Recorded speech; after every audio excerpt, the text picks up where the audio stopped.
Aw. Yeah! Yeah! Yeah!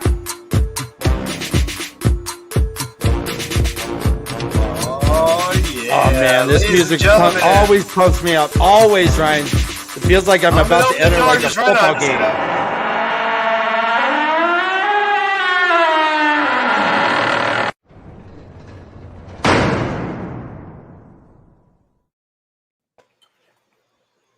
All right, that was new for me. Wow. Right? Wow, look at you. Thank you. It's the glasses. Whoa. Is that some like Oculus thing? Are you seeing me in like a virtual world? Yes. And you look better than ever. Thank you. Thank you. Can you smell me? Well, there are several people watching who might be experiencing some sort of like Wizard of Oz style storms. If your house is being picked up and you're spinning around, I think the best answer is just to keep watching. Keep watching. Yeah, we will provide updates on all tornado activity. So far, it seems like we have some along Saldia. Erdoman, there is a threat, not a warning. Okay, we will let you know if it becomes a warning. And down by the mountain, the mist, you never know what the fuck's going to happen. I love it, Dan. Have you? Oh, back to you, Chip.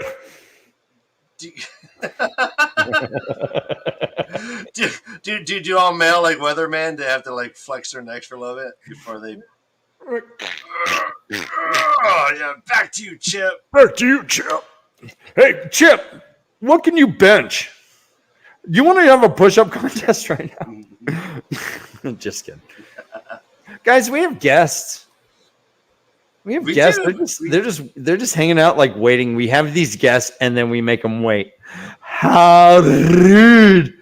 I feel like a crass asshole. A crasshole. Well, work on your neck, and suddenly all those inhibitions go away, Ryan. You just have confidence galore. My chiropractor says that I shouldn't get the vaccine. No, I'm sorry. I won't do that. All right, here comes like.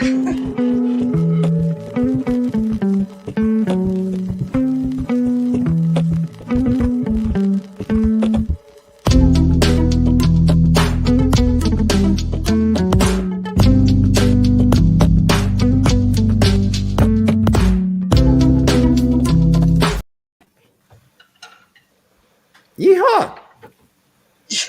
The Jester's dead. Jester's dead. Yeehaw! Welcome, my friends. Christine and Miki, welcome! Yeah! Hello. Hi. I'm so excited, but I just can't hide it. $1 if you name who sang that. The Pointer Sisters. Oh, not you. I knew you knew. I was asking the judge. That's all right. That's right. Ryan wouldn't have gotten it. I never know. I wouldn't have gotten it either. Who is it? Diana Ross, right? Is that Pointer Sisters?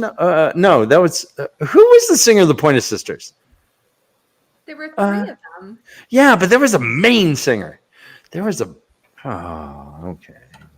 Anyway, that's not why we're here. It's not Pointer Sister talk. That's not what we're here. That's not what. What are we doing here, Ryan? Well, I just want to check in. Is anybody else hearing some weird sounds? No. It's just me. All right. I'll deal with that. What are we doing here? We're talking Wheel of Time stuff. We got show stuff. We got book stuff. We got... we're gonna announce the our first episode of Watch You Feeling, which is coming out soon. I don't have it in front of me. But just this Thursday, right? Thursday. Uh-huh. Yeah. You should probably be there, Ryan. I think I should really check my calendar. This Thursday. Yeah, we're starting a series thing. The puppets are going to take a back seat, and we're going to talk like real people. And we're going to talk about real people things that occur in the Wheel of Time. Right? Is that about right? Well, I'm pretty sure that was the plan. Right? Yes. Yeah. But right now... sound issues. Keep going, Dan. I'm going to bounce out real quick. Okay. You know what I'm gonna do then? While Ryan bounces out, I do generally welcome our new best friends with a song. It is both. It's something you have to endure, like everyone else. It is part of the hazing process, and I apologize. And you're welcome. So the only way I can play is if I lay down. This is canonical. I must lay down, and I must move the camera to the dartboard. So this is how it works. All right, there's the dartboard. There's the camera. I lay down, and then I grab the guitar. So let me know how this sounds. Does that sound all right? Can you hear that? All right. Yeah, it's jaunty. I like it. So here, I generally always sing to Ryan. Like Ryan is the first word of every song, guys, pretty much. So I don't know why, but it's my crutch. So here it is. Here's the song from Miki.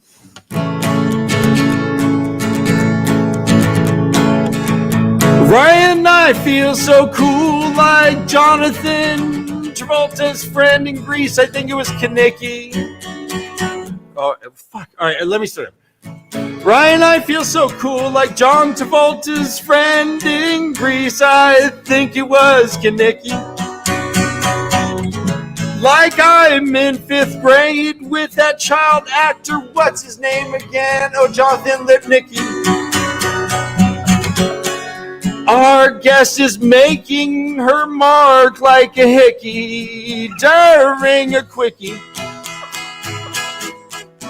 But with such low-hanging fruit, I'm gonna be a basic picky, especially when I'm on the icky sticky. So here it is. Our best friend is so fine, she's so fine, it'll blow your mind. It's Miki. Hey, it's Miki. Yay! All right.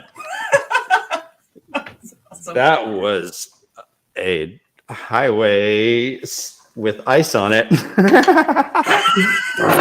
It was slicky. It was slicky. What? Yeah. With Jonathan Lipnicki and that John Travolta's friend, Kaneki. There you go.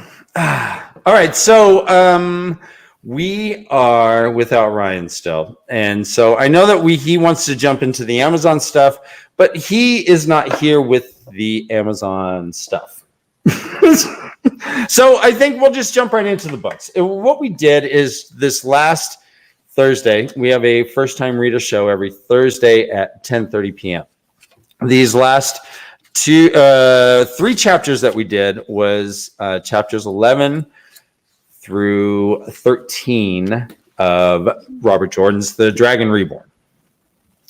We get to Tar Valon, and let's just hit the big yonic elephant in the room and address what was Robert Jordan thinking with the creation of Tar Valon on this map.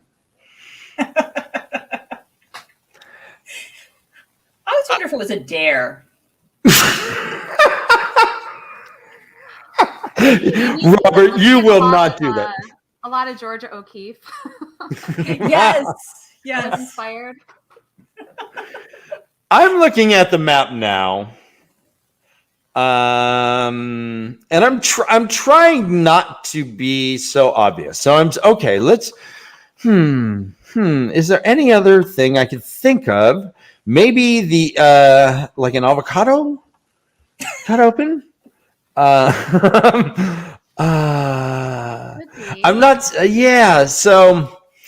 I think that there is a little bit of kink involved in some of Robert Jordan's writings. With the spanking? No. No, never. Yes. I don't know. Yes.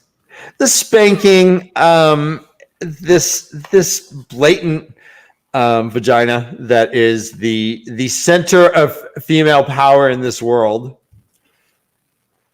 Right next to the giant erect mountain that happens to be shooting up right next to it.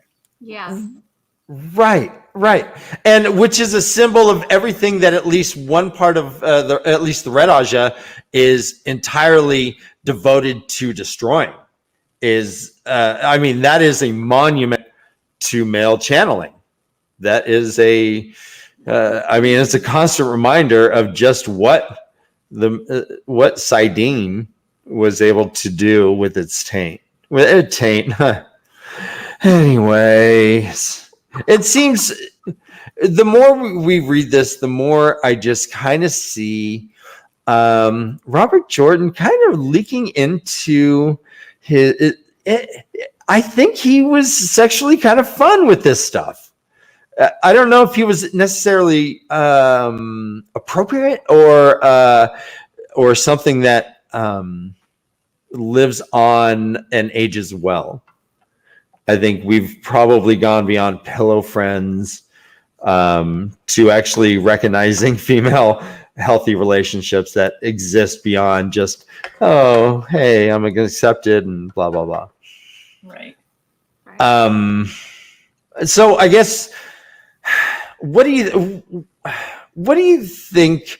Do you think that this is somewhat of a reflection of a playfully sexual Robert Jordan, just kind of leaking his pervs into the book a little bit? I mean, I think he's just sort of following in the footsteps of other fantasy authors who have sort of done the same thing. He's just a little bit more blatant about it. If you look at even Tolkien and the way that Gondor looks from above, it looks very phallus-like, like where the tree is, and then how it comes out into this shape like this. Okay, I'm going to try and have to look this up while you're talking. So Gondor overhead view. Gondor penis. Let me see what that pulls up. Images. Nope. No. Oh, there is a tree. But nope. Let me see. Maps. Nope. All right. Gondor. Overhead. All right, let's see. I'll Google while you're doing that. Yeah. Gosh, this is captivating. While you're doing that, I was thinking one of the things though is the thing about Jordan is he doesn't write explicit sex, and I mean there's been constant jokes as if that was a Harriet thing of like, no, don't you do that badly, don't do that, just don't put it in there, and so. Maybe the subtle stuff is what he could do, right? It's the part of that he could add to the books that had that little tongue in cheek. Mm-hmm. So to speak. I think the igloo sex it pretty much is all suggestive. It just says 3 hours later they emerged or something along those. Black, yeah, right. And I'm like 3 hours. Come on, Rand. It was your first and second time, and third maybe. I mean. Avienda knew what she was doing, so I was gonna say, Avienda. All right, so I found some pictures. All right, I come back to igloo sex, huh? Yeah. We jumped into Robert Jordan's. I sang a song and we got into Robert Jordan's sex life. You can't leave you guys for 1 second. And we're looking at Mordor. Looks like a penis, apparently. Not Mordor, Minas Tirith. Amazing. Oh. Hey, everybody. Hey. Ryan, this is why you need a co-host. With otherwise, I'm just the rails. I'm like, I don't even see the rails. It's foggy. I'm just driving, just hitting my mules and going. Well, I mean, 3 hours. We don't know really what was going on for 3 hours. They might have had to like wrestle for an hour. They were Instagramming. Figure out who had dominance. They were Instagramming. They were like, they might have stopped Instagram for like 30 minutes. So we have another. That's an hour and a half. They're like, Perrin, you'll never guess what just happened. He's all WUT.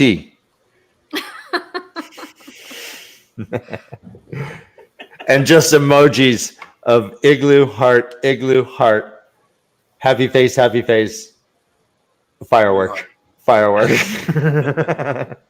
Eggplant. Yeah.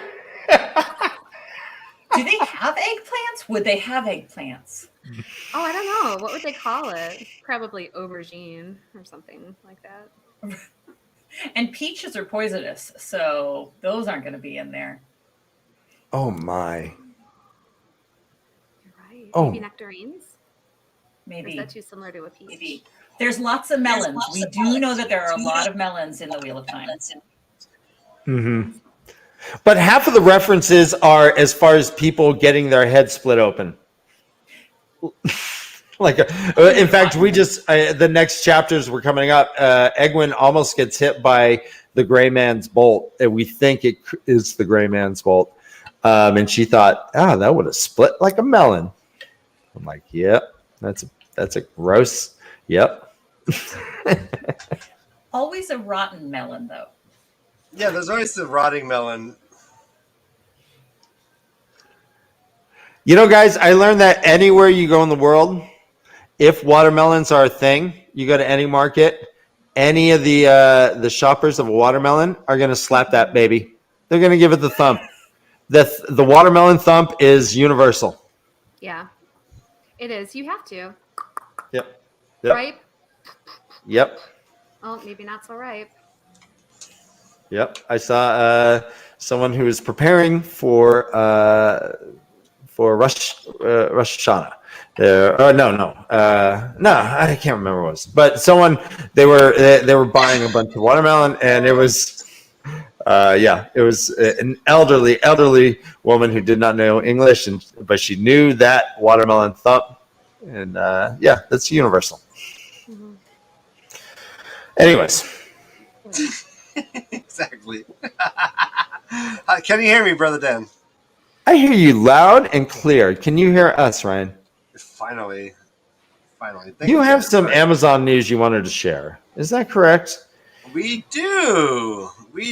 So, it is not too long ago that we were treated to this amazing picture of Moiraine in action. Here we go. Aldeib and Moiraine trotting across the sand.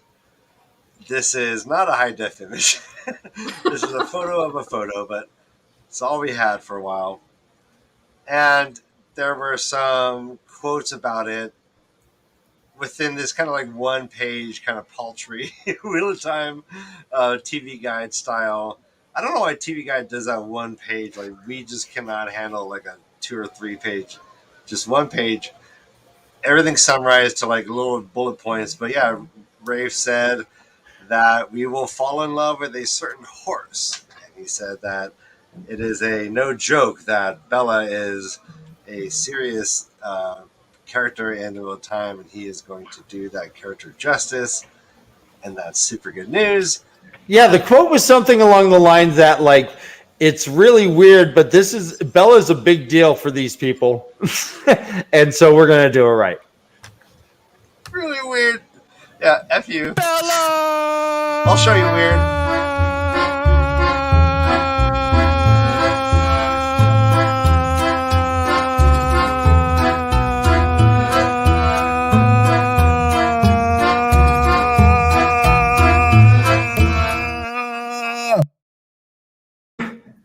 I like ups. Ooh! I hear the nothing is outside. Apparently, the storm that you were talking about, Christine, has entered my realm of the world. It is currently in my realm as well, so it must be a pretty big storm system because you're about an hour away from me. The nothing. Here it comes. Well, if you two blip out, then Ryan and I will hang out and. Oh, we'll carry. Yeah. We'll see who's really carrying this show. Guys, the fort is yours. yours. Like all Freudian on this with all the Vagina Island and Penis Mountain and Hey.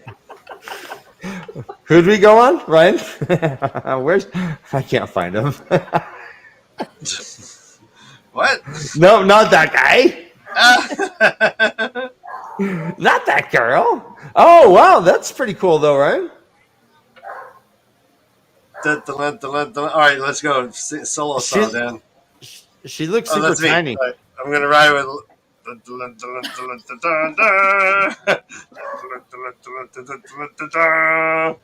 Hey, baby.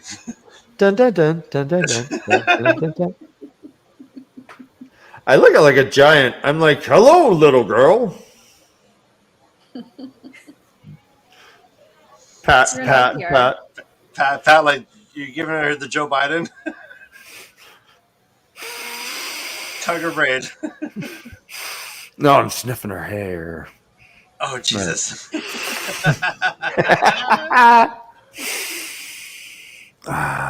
Smells like horse. Ryan, this show's all right. All right. Yeah, the show's going great.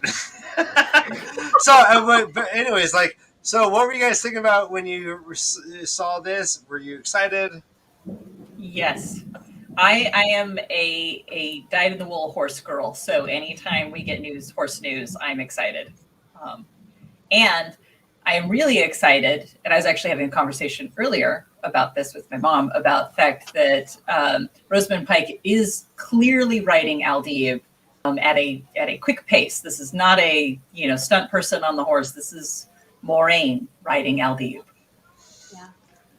It is, and it reminded me just how much everyone is pretty much on horseback.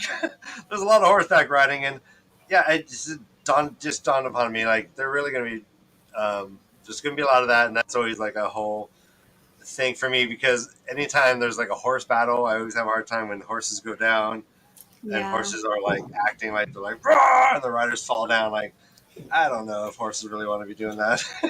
Right, they don't sign up for that. It seems like a little risky for them, and they always say, "Oh, no horses were hurt," or whatever. But like, yeah. But how many were emotionally hurt? Right. Exactly. What does hurt mean, right? Right. Define hurt.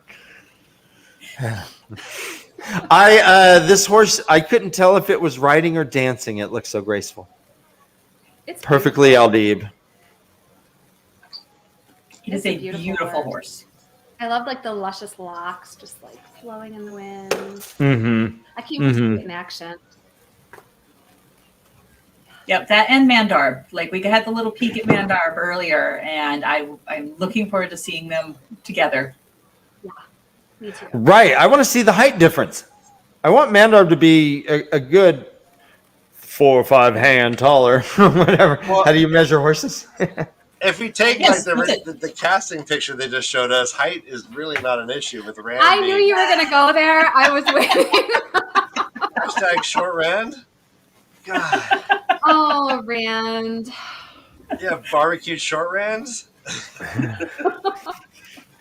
It was real. Okay, so I mean, We're looking for an ideal-looking man of medium height.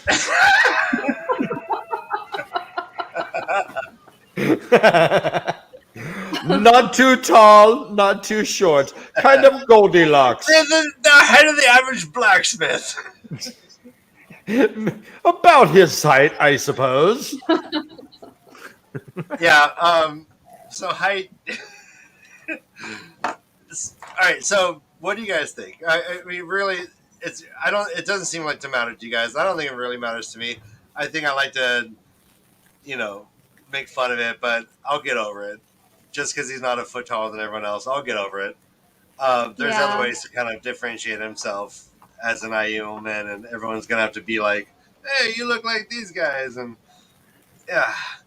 Now, I heard you would be tall. He's like, I bet I would love if there was like a reference to that, with like a nice guy walks up and goes, "Huh, you're the Dragon Reed Ball, and we're born. I thought you'd be taller." That'd be great. I do hope they do that. I hope Cat Swain does that. Because Yeah. there's just Cat Swain. That would be awesome. I thought you'd be taller. oh, well, the whale weaves and the whale wheels. I remember. Yeah, for shrug. I don't know. Now, is it true that there's supposed to be some sort of like country accent going on somewhere, like a Twangy. American style like twang accent? Like, have you heard this at all? For the Emmons Builders? For the shit? No, no. I think it might be Shanchan or something. For the Shanchan. Oh yeah. No, I was just another conversation I was having the other day. Yeah, Jordan has been said to have said that the Shanshan accent, that slow slurred accent, is supposed to be like Southern drawl. Mhm. Which then, yeah, my son was the one who pointed this out. He's like, wait, so they have a Southern accent and they have slaves. Are the Shanshan just American? What? Like, yeah. Huh. And coming back across the ocean to reconquer where they came from. Maybe. That's amazing, y'all. Oh, Sean wow. Chan are gonna come in and tell you how to live your life. So who would be our or American Arthur's Hawkwing? I mean, who? Yeah, like Betsy Ross. Like, the more we know about all those fuckers, like everything is like horrifying to them. Like, yeah, they won a battle, but they whatever. They did a lot of other things. Betsy Ross is one of the heroes of the horn. He's like, "Do you have the flag, the banner?" And Betsy's in the back. I made it. I made it with my own knitting sticks. It's like, that's right, Betsy. That's why you're a hero. So I just think it's interesting. I have this fear that the show is going to kind of like, the word I'm going to use is, I hope it's not controversial. I think they're going to like racialize the cultures and kind of make them 1-to-1 ratios so that maybe an audience will understand them better. Whereas we see these cultures as like very, very, very kind of diverse hodgepodge, right? Like a kind of a potpourri of different like cultures. Like okay, so in my reading of the Wheel of Time, there is no 1-to-1 corollary between like the Shanshan and any cultures living in the world right now, and there's no 1-to-1 from that for the IEO. I just think he did that on purpose. Like he was very much picking and choosing from different cultures to create like a living thing that's unique and unto itself. Yeah, I fear that the show is going to kind of do away with that and make it more kind of a 1-to-1. And I wonder what that will do as an experience watching it, because I don't think that he needs to differentiate cultures, but how is he going to do it without, right? Like, how is he going to do this? How are they going to do how are they going to conceptually make different cultures without making the way that he does it in the book, I think, through their hairstyles, their dress, their manner of speaking, you can have, cultural attributes that have nothing to do with race. He hits that quite a bit in the books, and so I'm hoping that they stay fairly true to that. The Aiel are like the one exception, because they are described very much by their physical attributes, but the rest of the books, the rest of the characters or cultures in the book aren't really. The Chaldeans are. The Chaldeans are described with like by noses and eyes. And there's a lot of attributes kind of throughout. Emma's Field are darker skin toned. Sea folk. Sea folk, yeah. Very dark skinned, yeah. You think we'll see the sea folk? I don't know. They were the coolest culture. I hope so. I think they should, honestly. I would love to see the sea folk. I would love to see how they do that, because they're just so cool. And they're so free. Like, the women are so free with their bodies. And I feel like that was such a wonderful exposure for the Emmonsfielder people, like the girls especially, to see these women who are just out on the ship, bare-breasted, in charge, weaving the wind, like doing all this cool stuff that they do. And I would be really sad if they dropped that out. I too thought it was a wonderful exposure. No, my words better there. I should have known when I. They were badass. They were badass, and the girls were like, "Oh my god!" And then they got used to it. They always noticed it, didn't really look at it a bit, but it became part of their acceptance of, okay, this is what they do. It's no big deal.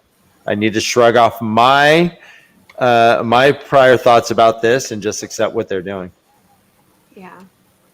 Petroleum jelly wrestling match at a rave. What? Yeah. No, I do not. I do not give out IRL info.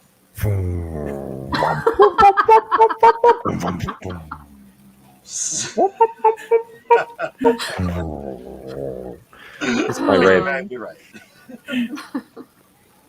That's shockingly specific, Ryan. I don't know. He I know. must have been there. He might be following on my other channels.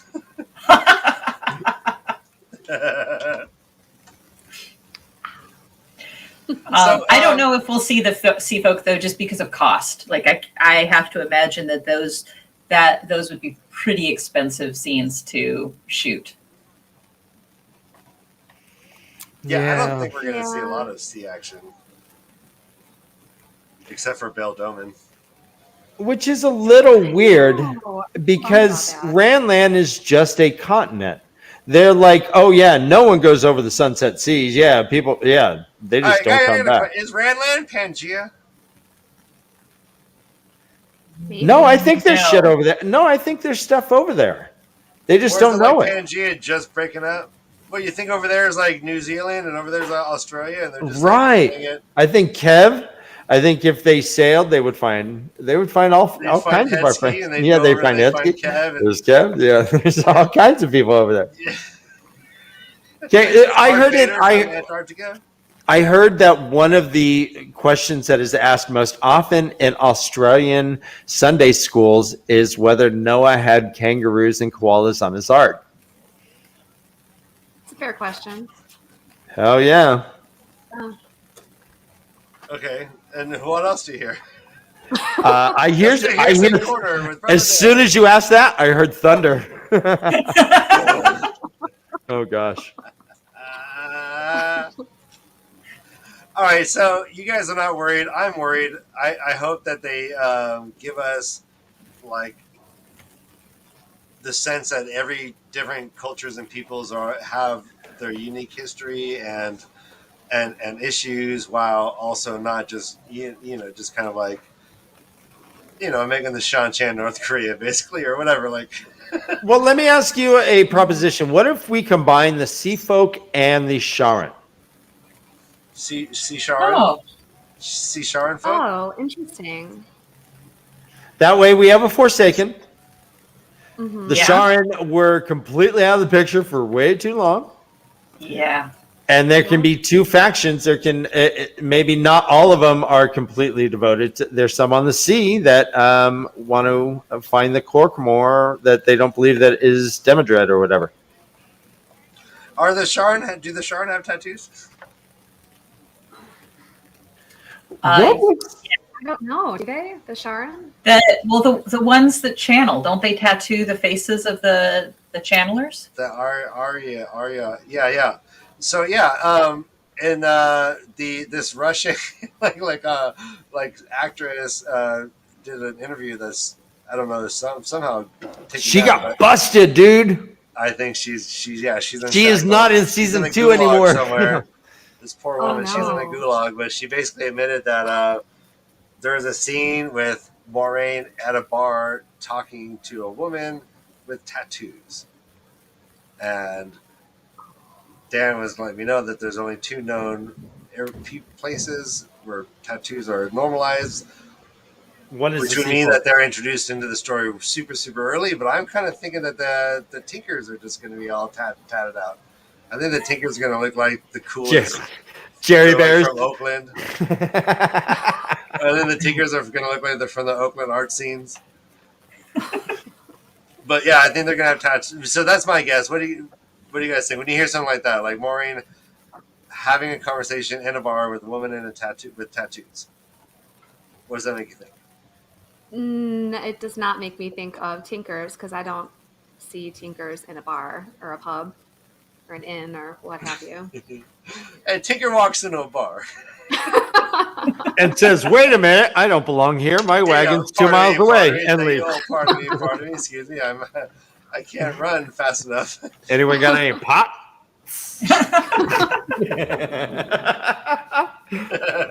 Yeah. I don't know. I mean, what if it's a Shan-Chan? Because don't some of the Shan-Chan have tattoos? I don't. Right? Isn't there like a high-ranking lord and lady who get in a lot of trouble because they tattoo ravens on themselves? Oh, yeah. Oh, they did a little That's prison right. tattoo style. Well, they got drunk and thought it would be cool to emulate the Shan-Chan, but apparently, what if you do that? Oh, you you're become the yes, property of the Empress? That's right. I thought it was all shaved heads and lacquered nails, but yeah, there was that raven tattoo that like marks you as the blood, I think, or something. Or that seeker person that was like hunting Aegyanan down. He had the tattoo to show that he was a seeker. Yeah. So I'm listening to like I think book maybe it's 6 right now, Shan-Chan.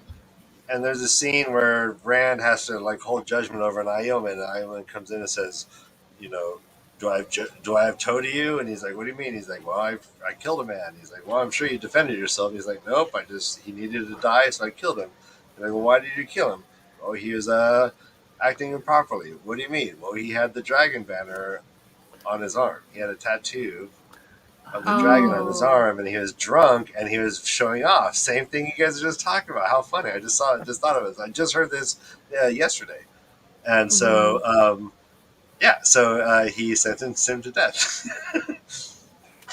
He's all, hell yeah, you got toe. Yeah, and then he's like says to like Ruark, whatever. He's like, fucking, don't make me do this anymore, Jesus. Sentence, like, follow the law, he said, and he walked away all huffy. So it sounds like there's tattoos all over the place. They're just not remarked upon.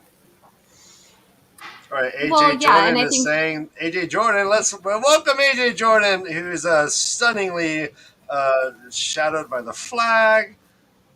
I hope it's lovingly. The raven tattoos mean you belong to the Empress. That's what I thought it meant. Property, huh? Okay. Go me. That's badass. So, Morgan got those raven tattoos. Again. Do you remember? Yes.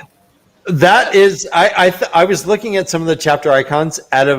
That is the most black, I think, of the chapter icons. And you're right. The IL dude did take his death sentence with pride, and someone said he will walk himself to the gallows, won't he? And they're like, yep.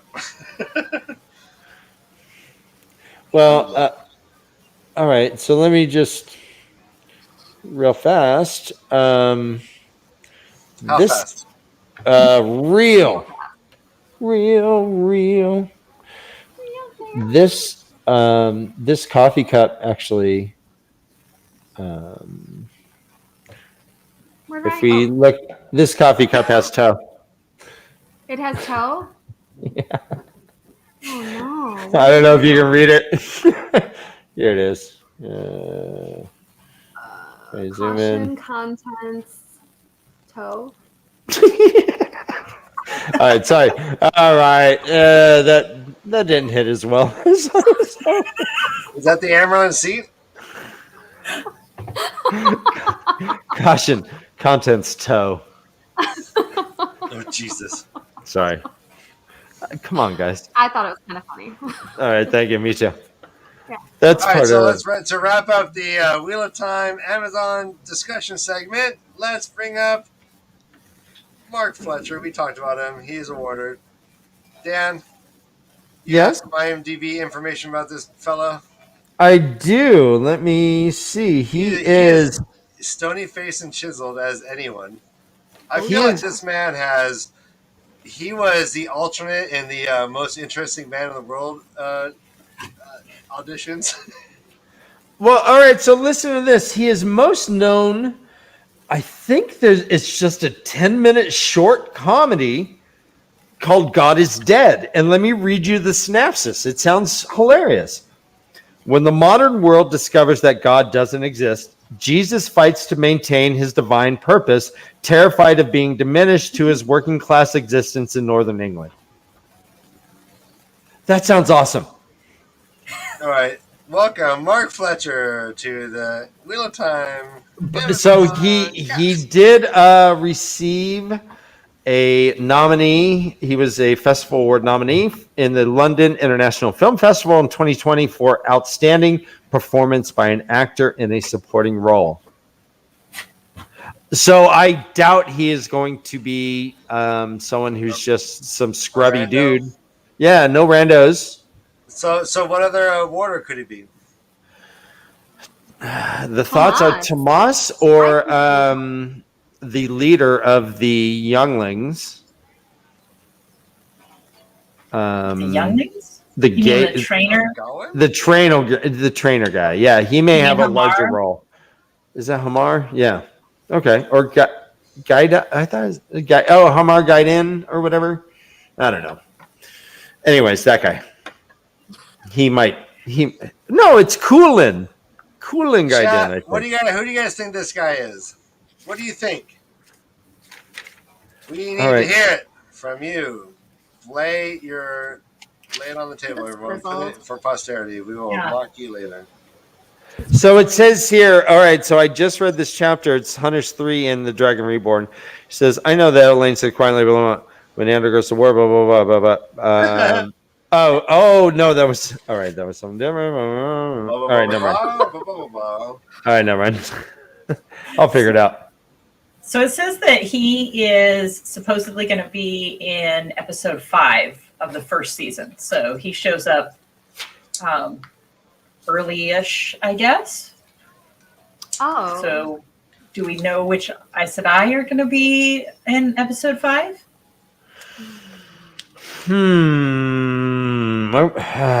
There's probably a list. I wonder how quickly they're going to clip along in the story. That's the only thing I'm not sure about. Yeah, well, and it seems like they're adding in a lot more about the White Tower. That just, there's because of how many episodes that the person playing Swan is in. She's supposedly in quite a number of episodes. So, does anybody know what Ben Butler's talking about, or is he having a stroke? So the 5th one is called Blood Calls Blood. Mm-hmm. That's when Baron comes in. Yep, Baron comes in and reads the trolley. No.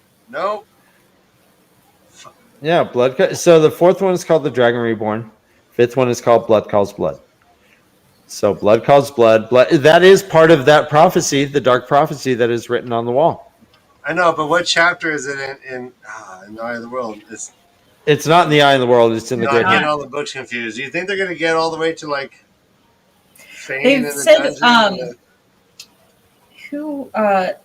Gosh, I don't remember where I saw this now, but that they're pulling chapter titles as episode titles, but they're not necessarily going to pair with the chapters that we know them to be. Mother. Yeah. Dark friends. Maybe he's Narg. Narg? You think he's Narg? In episode 9? The warder? Yeah.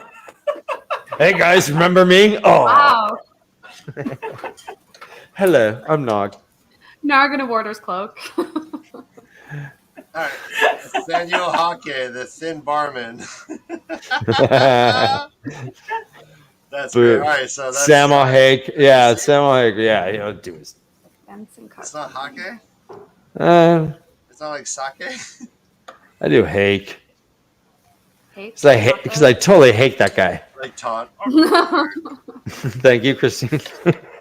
You're welcome. So these chapters that we talked about were pretty boring. We ended up talking in our show more about numerology and religion stuff. I think we talked a little bit. Ryan, what else did we didn't talk very much.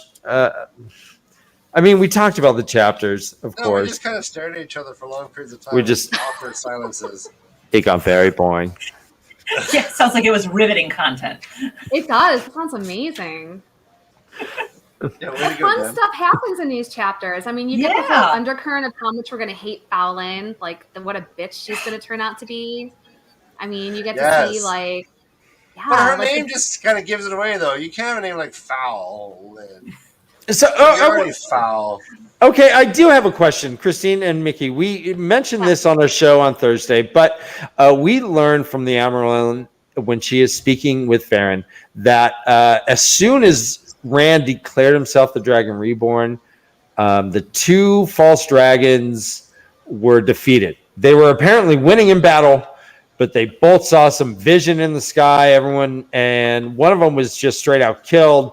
Mazrim Taim or Taim, however you know what's your flavor, was captured.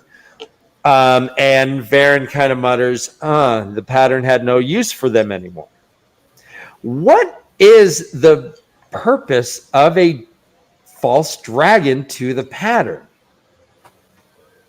Is it an encouragement for the real dragon to declare himself? Why are these men giving powers where they think that they are Jesus Christ and God's like, nope, you're not the real Jesus. The real Jesus is over there. And once he recognizes it, then you guys are no longer Jesus's. Yeah, Jesus. like if there's no false dragons, like we just have like one dude Rand be like, "Hey everybody, it's me," and they'd be like, "What do you mean?" Like just right? Is that what you're getting at? I'm saying, I guess the overall thing is, if I was Mazrim Taim, why would I not think I was the dragon? And why would I not? I mean, the only reason Rand knows he is because an Aes Sedai advisor showed up and said, hey, by the way, there's all these prophecies. You've already fulfilled a couple of them. Here's some more. And a lot of these false dragons were on their way to Tyr to try to get Kalandor, I assume. Should we see them as evil? Should we see them as evil? Do we see them as bad? Or do we blame them for declaring themselves dragons when they are not? Oh, no. Well, but are they the ones really? It's not just that they are the only ones declaring themselves dragons. I mean, there are other people sort of encouraging them, right, and helping them along. I think it's not unheard of to have different people with similar talents, but it doesn't mean that all of them are going to become like the pinnacle of whatever it is that they stand for. So even though you have all these different people who maybe are gifted in the way that Jesus is to an extent, as since that's the example that you brought up, it doesn't mean that they have all of the necessary attributes to be a savior. So if in the absence of an actual savior, people are going to turn to whatever seems closest to what it is that they're looking for. And so that I kind of feel like that's the use of the pattern for these false dragons, is that they have enough attributes where people can look to them as leaders, but they don't have all of the necessary attributes, which doesn't become apparent until someone like Randall Thor appears. And then it's like, oh yeah, I guess it is really obvious that it's you. So now Varen says, I'm not surprised that this event would take out two false dragons in one fell swoop because the pattern had no use for them. Makes me wonder, does the pattern kill people? I think it's coincidence. Because the one guy, they get thrown from their horses? No, one guy was killed. Yeah. Flash of lightning. Oh, right. But one of them got thrown from his horse. The army killed the one guy. Like both of them were thrown from their horses and knocked unconscious. Because it happened exactly the same for both of them. But then the one down in Haddon Mark got captured and killed. Like the Lords of Tyr just killed him outright. The Amaranth herself, her words are, the poor fellow in Haddon Merk, the light have pity on his soul, was taken by the Terrans and executed on the spot. Okay. She feels empathy and pity. Does she? What?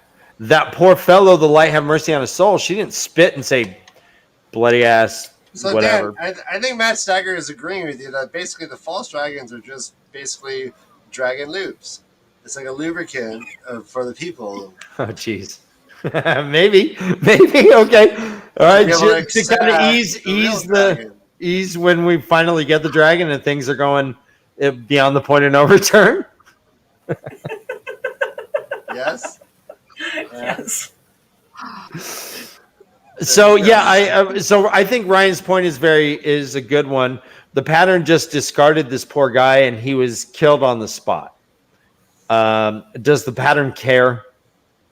Right. So this is interesting.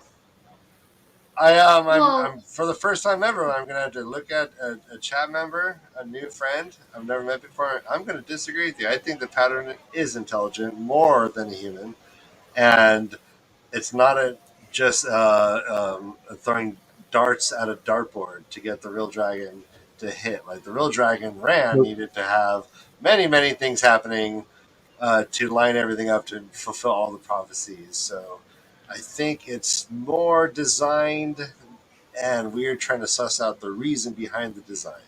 Right. Loyal had to meet Rand when he did. So Loyal left like 9 months beforehand so that It was Rand like could use the years, waves. though. It's more like years. Like we learned in another book, like he was out almost 5 years. Was it? Yeah. Yeah, he's just learning in book 6. Huh. Yeah, that's why they're so mad. Yeah, And he was that's why like he his was mom out is 5 so years, pissed. and we know from like book 1 to book 6, it can't be more than 2 years. So yeah, he was out many years. So many years, this guy was like fucking wandering around just to be at the exact end where Rand needs to meet him to go on. Yeah, so we'll get into what that means. But yeah, I was just talking about that with Kay. What, Tavern, like, is that so? What were you getting at with that, Dan? Loyal and that. I'm sorry. As far as what? What were you getting at with the coincidence of hey you look Well, no, I'm saying it's that's quite the coincidence to align all these stars with this future. And you've mentioned it before. Loyal left 5 years ago to get to the point where he was able to assist Rand where he needed. Tavern themselves are temporary whenever the pattern needs them. It's not a genetic thing. You're not it's by birth. You are Tavern when the pattern needs you, and when he is when it does not, when they don't need you anymore, you're no longer Tavern. So there is some intelligent design, not only design, but influence and at times interference. with the pattern. We hear the creator. We think that Rand talks to the creator when he talks to that italicized thing, and he's like, "Not now, chill out, dude." Do you remember? There was At the very end. no in the beginning though too. I think when he I don't remember where, but maybe Chad can help me out. I think in my opinion, we hear from the creator twice, if that's true. Like in the whole series? Yeah. But the creator isn't the pattern. I think they make that really clear throughout the books that the creator and the Dark One are separate from the pattern. Right. Yeah. So the pattern informs the wheel forms the pattern. But would the creator be the Creator intelligent designer of the wheel that creates the pattern? Yes, but then they say that each age that comes around, by the time the age that is again, there's more change. And that is clearly chaos theory going on, right? And I keep thinking about, predeterminism in this world and this idea that each age has more change so that the pattern needs to insert Tavern to address the amount of change that is happening. And in Lauren's Unraveling video, Wild 101, he was talking about it, and his supposition was that because there's so much change, that is because there is free will amongst the people, and the people are making choices that create the change. And I want to postulate that it's the Dark One who's making the change, and that the pattern is still predetermining everyone's lives.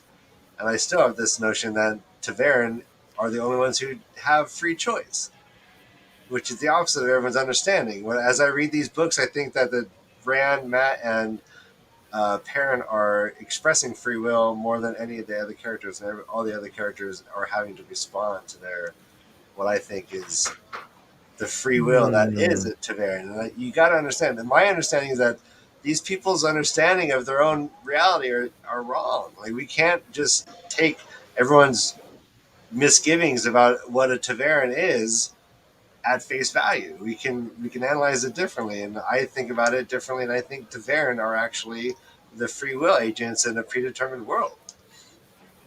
Anyways, So you think that that's why a Tavern can essentially bend the pattern as it needs, right? Like it can. Is that sort of what you're saying? That the Tavern is the one in a position of using their desires or their will to shift events around them rather than the other way around. yes. Matt knows a good deal of the time, I think, when he knows he is going to win. Mhm. The pattern moves around him, and he is conscious of his luck. He knows that when he hears those dice going, he knows something happened, but that is the pattern. If we're to read you or your thing correctly, Ryan, that is the pattern shifting around his choice. Yep. So the people he gambles with have no free will. They are destined to lose to this man regardless, because this is what's going to benefit Matt in the long run. Maybe. Well, I mean, free will isn't, are you going to win or lose? Free will is, do you choose to play the game? Right. Good point. Good point. Good point. So there's Thank you. there's two things going on. So like to go back to the whole, there are two highly coincidental things that if you analyze don't make sense unless you agree to two realities. When Dan brings up the loyal story, and I could bring up Tam finding Rand as a Yes. Yeah. If I bring those two examples up, we are either talking about a predetermined world that everything needed to line up so that Rand could get to the point where he is at the last battle, or Tavern, the moment that like Rand pops out of like I guess the womb, everyone in the entire world became predetermined. Right? So everything was fine up until the moment that Rand popped in, and then everyone's actions was surrounding Rand's destiny. And there is, if Lauren's 101, like 101, talks about one of the ways they are talking about Tavern, it said Tavern either affects those around them or all people. And it was like in the definition, either in the glossary or like Walt Wiki, it was undetermined whether or not a Tavern can affect just those around them or all people, all everywhere, which is very interesting. So I either think that, when we get into predeterminism and Tavern, I think that it's either that Tavern are like living a predetermined life, and they are the script writers and everyone around them has to follow the script, or they go in there and they're like kind of chaos, but they're making choices whereas everyone else But then is not. how do you explain someone like Celine / Landfair pulling the boys through the stones if Rand is a Taviran and he's the only one with agency? Well, I mean, he needed. Well, he is not the only Tavern in this. No, instance. but within that little group, right? Within like the loyal Rand Hurin group, and Celine's able to pull them through that portal into this parallel universe. How is she able to do that if he's the one who gets to determine what happens to him? Well, that's the question: is whether they were pulled in or whether Rand actually did something. Now, when he was going to sleep, he had funky dream. And we could say it's either Celine induced or he did actually channel inadvertently and send he and whoever's in the adjacent area into this portal stuff. Right, but then Egwene has a dream at the same time where she sees Celine standing over them, and she knows that they're in imminent danger and that this woman is evil. Right.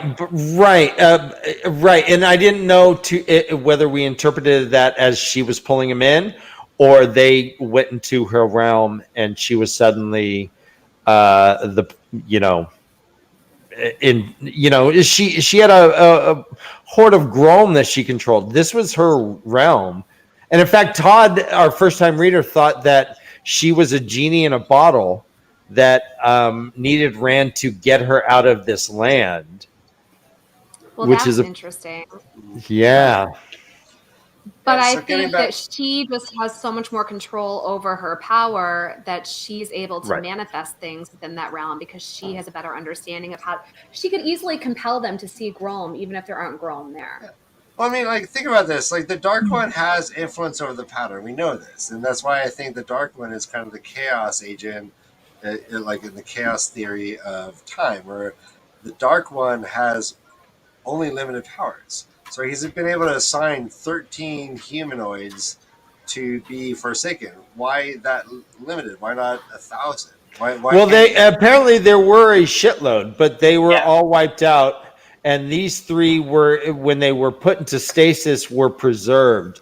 But everyone else, I think, was hunted and killed, if I'm correct. No, but in Yeah. terms of like the creator is like weaving a pattern, and everyone is like living their lives, but all of a sudden, like, where's the Dark One in all of this? And I remember Moiraine actually saying like, well, the will weaves as the will wills, but the Dark One's hand is on the pattern now, so it's hard to predict what to expect. Like, she even admitted that the Dark One can have some sort of like effect on the pattern, maybe like a counter, like an opposite effect of Tavern. Like the Dark One can affect the pattern, right? So I kind of think like the world's a bunch of automatons, like lemmings, and then there's like Tavern, and then the Forsaken. Are there The Dark only One ones that are Tavern? really- What? Are there dark friend Tavern? Do you think? Do you think that any Tavern Probably. is there to like create that If the balance? pattern needs it. Right. 'cause See, you again, want Yeah. balance, right? Yeah, the Tavern are directly connected to the pattern. And my reading of it is the creator is not creating the pattern. It's not like the creator is sitting at the loom weaving the pattern. The creator and the Dark One are both like putting their fingers into the loom as it's working and stuff, but it's the pattern that's creating the like the weaving of time. And so Oh, Mantarb.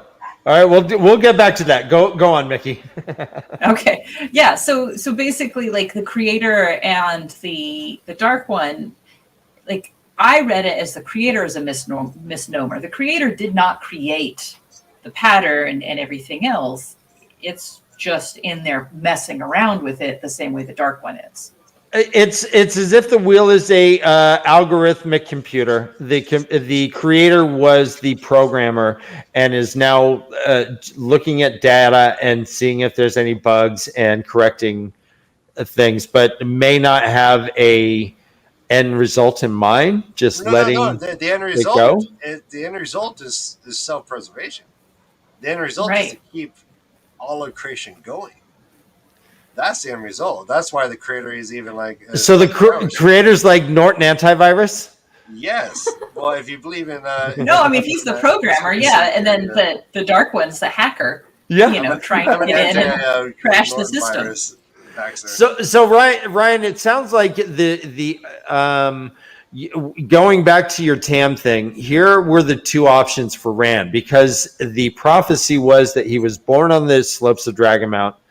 His mother had died, so it was either Tam Althor. I mean, go was back further. part of- That's his point right here. Before you go further, Okay. it goes further back. Oh, What about Tigrean? Yes, I mean, right. It goes further back. Like Tigrean had to be sent to the waste. So many and things had to line that up. fulfilled a prophecy as well. And Yeah. so it couldn't have been just some random Ilioner who just went up to beat the heat of the battle, went up to the slopes of Dragonmount. We don't hear his frame of mind. He just said the heat of battle. I had to get away, and Yeah, that's with it. the And smell of then blood, right? he goes up to the mountains. He abandons his post as a captain in the Ilioner War. He goes up and finds a dead Aiel woman and a baby that is near death. He's blue with cold. This to me, Mandarb, to address your point, proves that there was at least a Tavern at work. And if Tam felt compelled as a dedicated captain of the Ilioner army to leave the battle and go up this damn mountain by himself, that this was the work of Tavern. Now See, you can. That's I'll go but if we further go back and to say- the flicker, right? Like if we go back to Uh-huh. the flicker scene, if we're to believe that, what the portal stones show us is alternate realities. And so yeah, in this reading, in this weaving of the wheel, Tam does that thing, but it could have been any random Illionaire. That would have been a flicker scene. And then Rand would have been raised somewhere else, and then the pattern would have played out completely different. And he would have never declared himself the dragon. So that's what You I'm don't know saying. that. He could have been a Well, deep code in Tenchi. yeah, I guess you're right. Yeah. All you thought. We do not know what the alternate. We do know that every alternate life we saw ended in failure. Mhm. Or how about this? Ended in failure, and I win again, lose there, and I win again, lose there. There is an alternate explanation also I'm going to propose that if we go back to the Ravens prologue that was never published, where you are treated to a scene with Tam Althor telling a group of children the prophecy of the dragon. He's telling with such great detail, he sounds like a gleeman telling a gleeman's tale.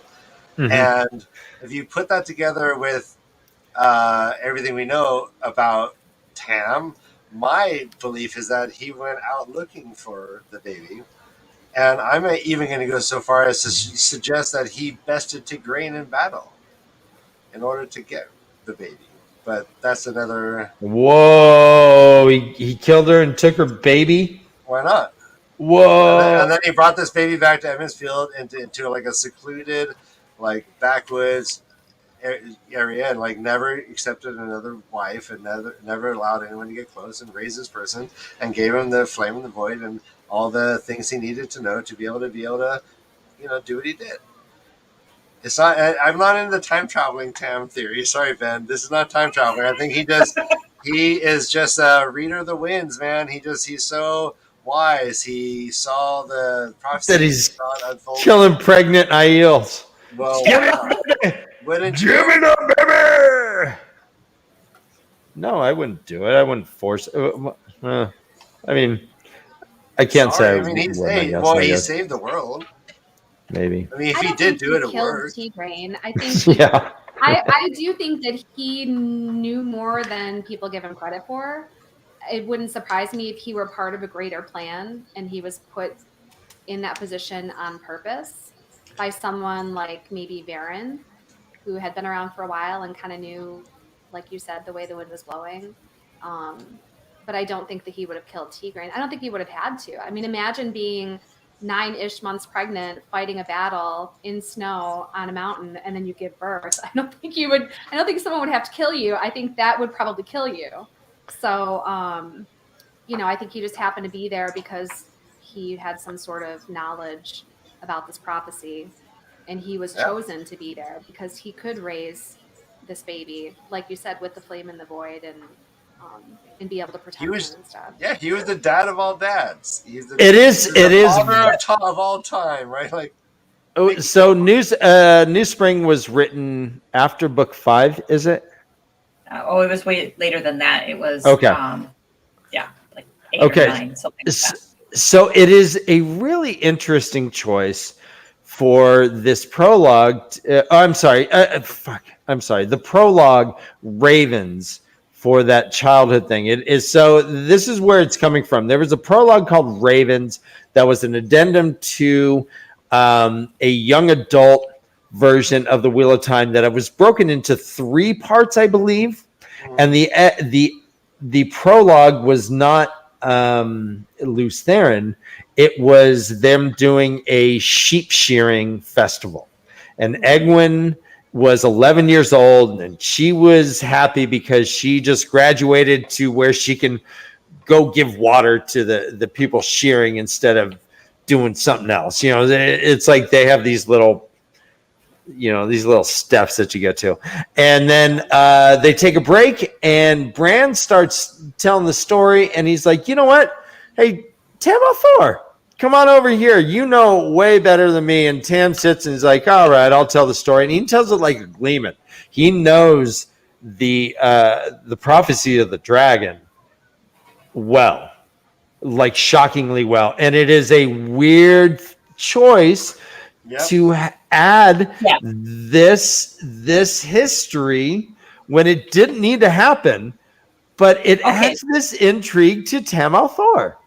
Okay, but here's my thought on it. Go for it, Mickey. Please. Tell us. I think that this is not as deep as we want to make it. I think what happened was when they turned it into a YA novel, then thank you. I appreciate the spotlight. When they turned it into a YA novel, they were like, you can't have the other prologue in here. This is not a YA prologue. It confuses everybody when they read it the first time around. You read that first prologue and you're like, I don't know what's going on. So Jordan, write something quick, put it together. We need something. And so Jordan was like, shit, okay, quick, take a break, write a quick prologue. How do I give enough exposition to explain what's going on? Well, Tam's going to tell it. I don't think it was that thought out. I think it was, as an author, he just needed somebody to be able to tell the story so they could get into the books. All right. I know a lot of friends do poo-poo YA things. Okay, Mickey, okay. I think Harry just wants to slap you right now. I think it's relevant, but I hear what you are saying. It could just be And fluff what? and Yes. You look it up. Google it. Actually, Google it and shares the screen. Yeah, Christine, do you have any thoughts about this prologue that was added? I have no thoughts about the prologue that was added because I have not read it. Okay. I appreciate Flamingo's other comment about the whole point of Wheel of Time is reading way into things and as deeply as possible and then going farther. So Ben agrees that Tam killed Tigraine. Thanks, Ben.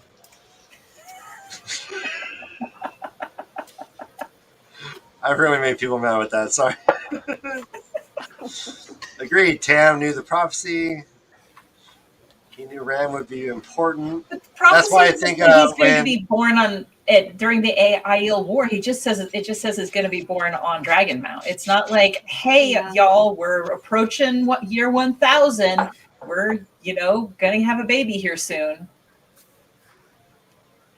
True, unless they just are constantly, every time there's a war near Dragon Mount, like sending people out. That's a very good point, Mickey. Is that even the Aes Sedai did not know that this occurred until it was a Guitarra, who had the foretelling and then died. Yeah, you went to Guitar Center and you bought a guitar. Hey, bro, what are you into? I want a Fender. I don't know. You want that crunch, or you want like that vibe, that like jazz? What are you into? You like pedals, man? I got pedals. Why do you sound like an Italian used car salesman? This one's gonna blow your mom's eardrums out. Listen to this, man. No, I'm like a roadie. I was. Come on, man. That's classic roadie voice. Not even remotely Italian. Come on. Yeah, this is roadie, man. All right, now give me Italian. Let's go. You want a guitar center? Yeah. Super Mario. Sesame ball. All right, everyone, we're going to take a break. It'll be a 10-minute break. Let's mute our mics and listen to the dulcet tones of... Hold on, guys. But don't go away. Don't go away. We are coming back with Floaty.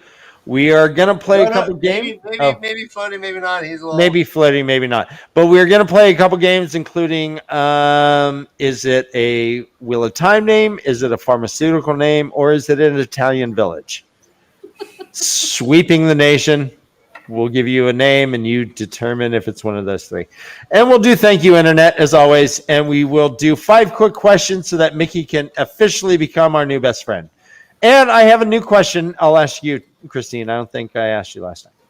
Ooh, a new question! Well, you've heard it, but so. All right, guys. Hit mute, and let's listen to... Depth Charge Revolt. Depth Charge. Love it. Got it.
All right. Ryan is having a little difficulty. That sounded like not what we're looking for. So I'm gonna sing a song that I wrote about Tam Althor, actually, and Rand when he finds him. So this is let's do it. This is I've only done it a couple times, so I hope I don't fuck it up.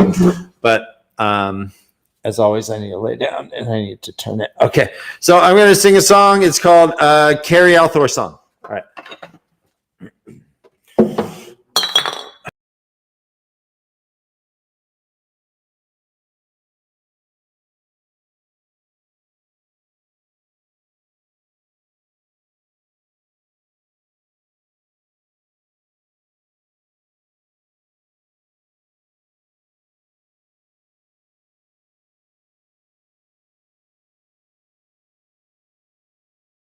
Hey, hold on. What?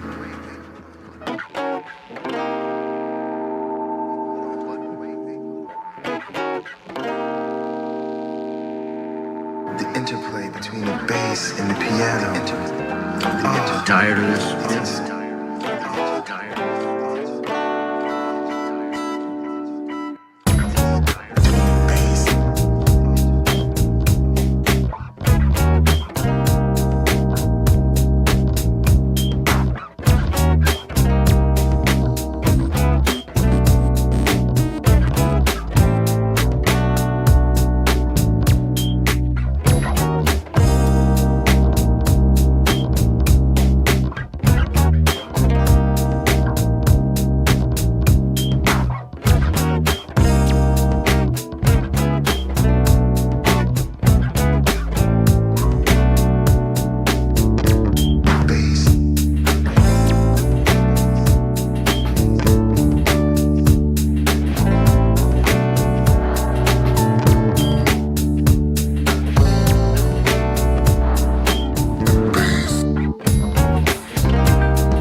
still make those? I wouldn't know. I try not to eat sugar.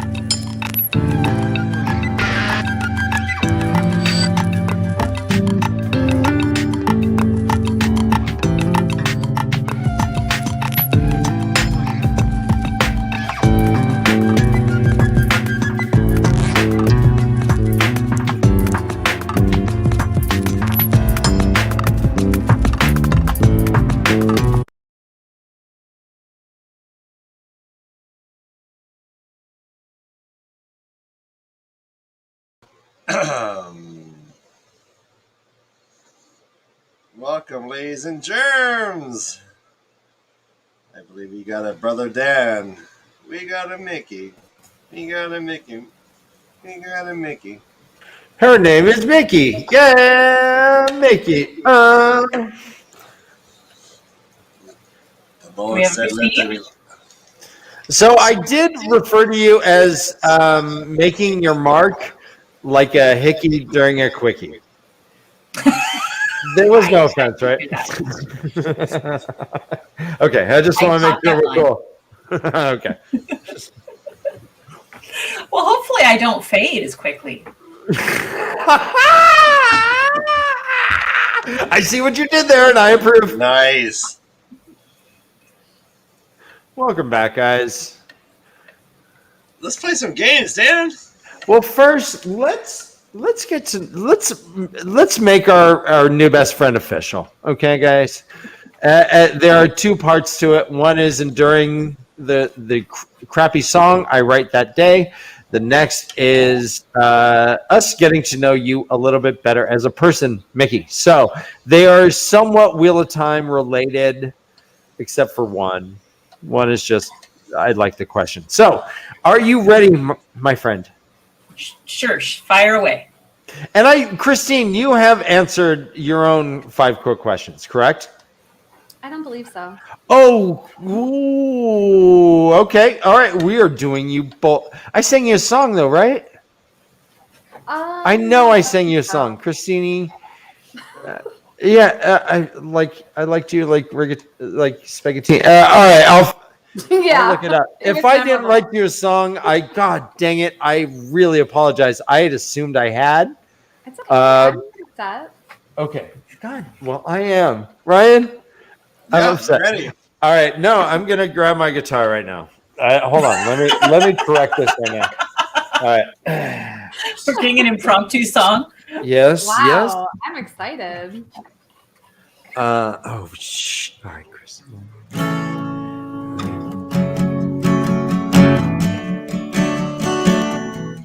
All right, let me.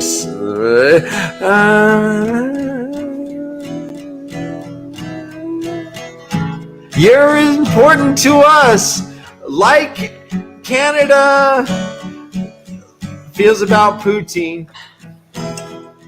I'm trying. All right. You are super capable, like our varsity team. I'm trying real hard. I don't want to run out of steam. Oh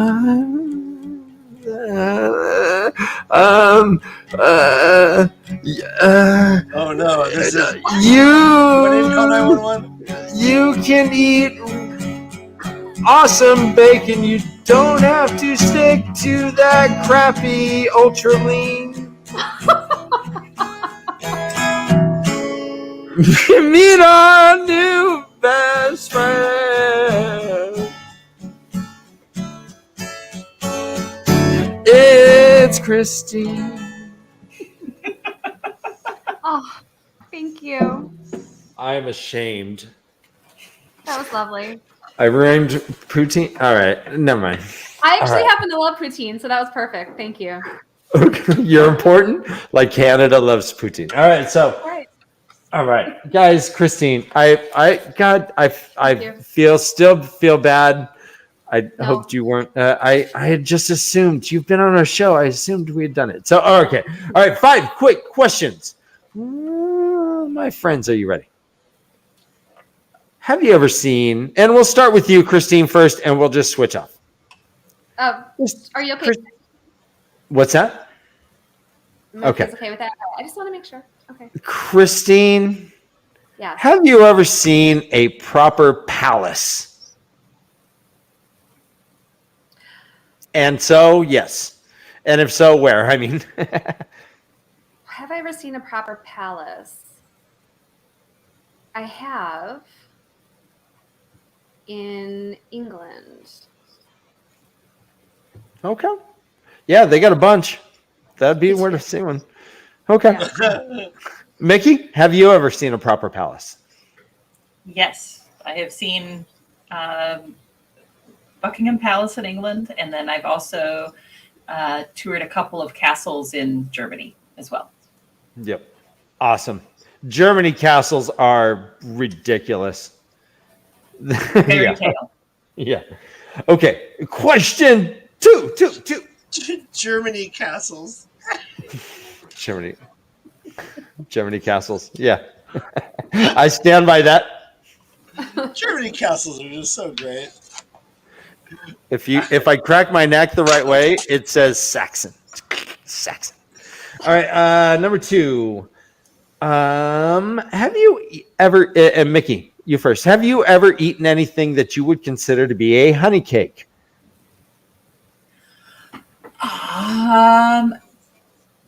Probably yes, because I do a lot of baking and I eat a lot of baked goods. So something in there has to count as a honey cake. Okay. That makes sense.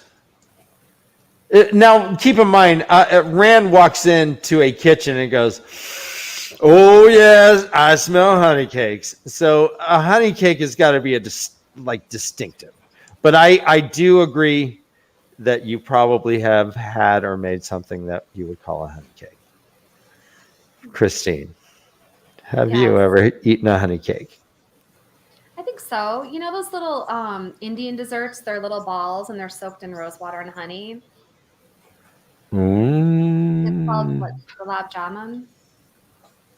Okay. I would say that qualifies as a cake. I that counts for me. Ryan, counts for you. You're the judge. Yes, bonus points. Okay. Ryan is barely in the room. All right. Number 3. Guys, do you have any circus skills? Party tricks? Anything that you could entertain 3 people or more with just in front of us?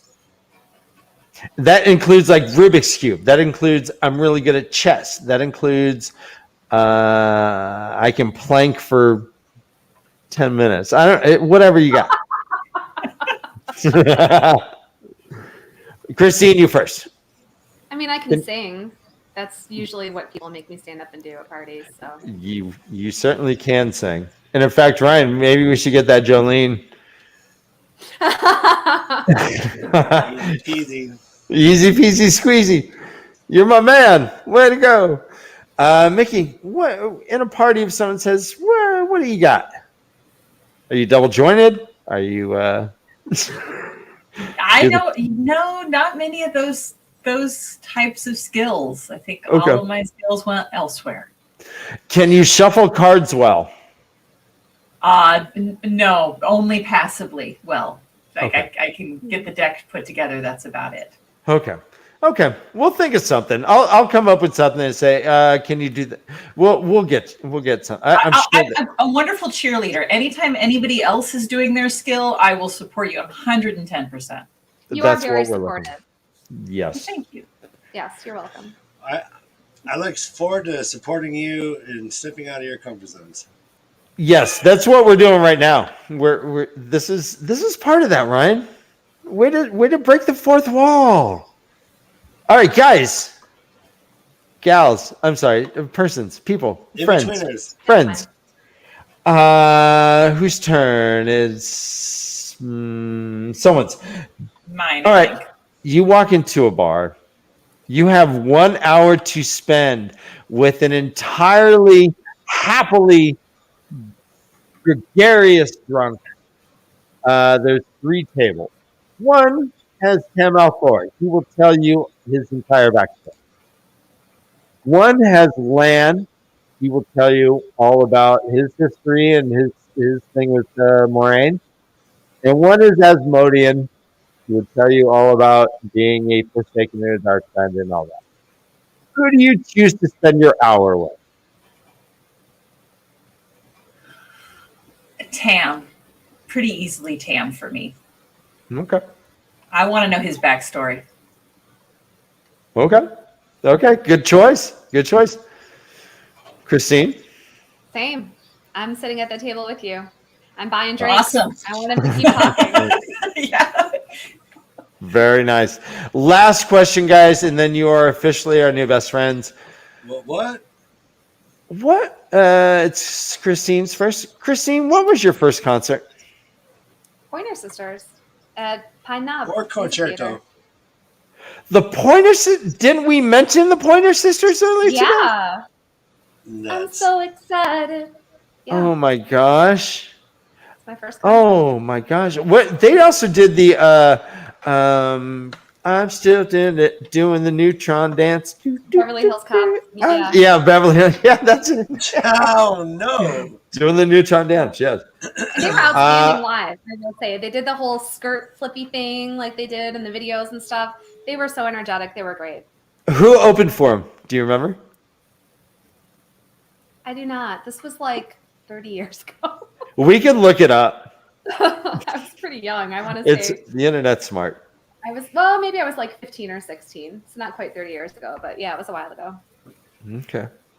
Mickey, what was your first real concert? The first one that comes to mind, I think it was the earliest, was we went and saw Yanni live in Colorado and in an outdoor amphitheater. Yes. Like Red Rocks? I don't remember if it was Red Rocks. I don't know. Why would That was Yanni pretty play anywhere else but Majestic Red Rocks? Show. Oh, I bet you went to Red Rocks and saw Yanni. Was it Transcendent? I remember it still, so yeah, must have been. Wow. How far a drive was that for you wherever you lived? That had to be 8 hours probably. Awesome. For Yanni. Yanni, Ryan, looking at you, if you had kind of the mullet, I could totally see it. If you had the curly mullet, I could totally see a Yanni. I could totally see a Yanni vibe in what you got right now. Well, I was more want to be like, is the Zafir the pan flutist? You tell me if you've ever seen them both at a party in the same room. Jeez, he might be double dipping. We got Floaty. Guys, yeah, we got Floaty, but welcome. You are new best friends. You are new best friends. I am so happy I'm writing a new song right now. Yay. Guys, I have a confession to make. I feel like these questions were vaguely familiar, and it's possible that I did already answer them. Okay. I'm going to look on Discord and see if I wrote you a song. I think I did, Christine. I'm sorry. I don't recall that you did, but it's entirely possible that I forgot. It's okay. The experience is so overwhelming. It's hard to hold on to all of it. It is transcendent. Yes. No, wait a minute. Did I ask you if you've ever seen a thatched roof? Because I did change some of the questions. Yes, I think you did ask me that. Yeah, okay, see? And I have seen a thatch roof in England. Or Scotland. It was in Scotland, I think. What's the difference? I'm sorry. What? It's all right. I suck. No, you're the best. You're the best. Okay. You're reaffirmed as our new best friend. I'll take it. Like a second baptism. Thanks. You are Second healed. best friend. Oh no. Are we bringing him in? Bring him in, baby. Hey, guys, I don't like to brag, and I really don't enjoy to gloat. But hold on to your socks. It's the way of the float.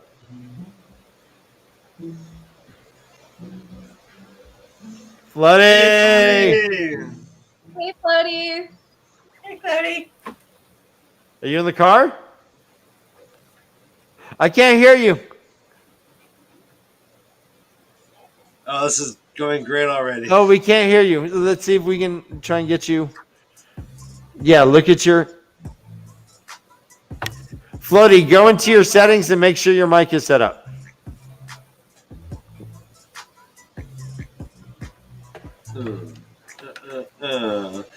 We need audio discipline. Here we go.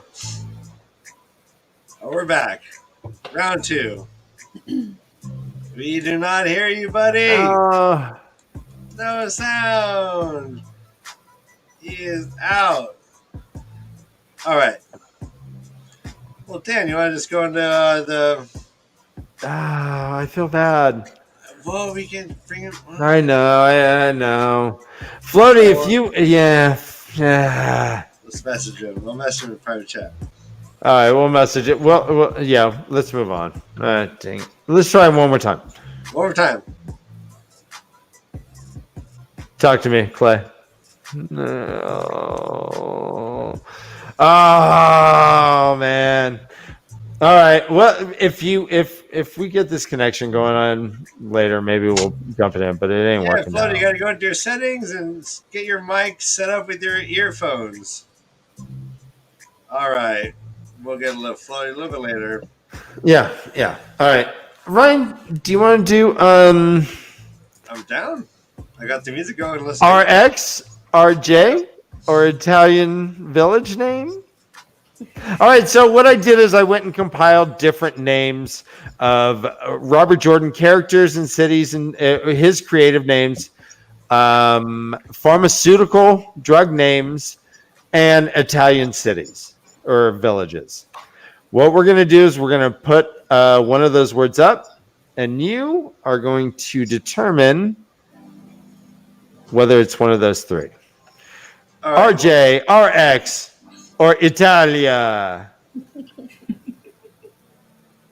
Okay. RX, RJ. I'm ready. First up. Ryan, do I need to have the answer? Oh, yes, you do. Okay. Let me just. I'm sorry. I'm right here. I'm picking Okay, from the I'm first. ready. Dan, I'm picking from the first 7 of each list. Okay. I'm So here. Keep that in mind. All right. Your first entry is.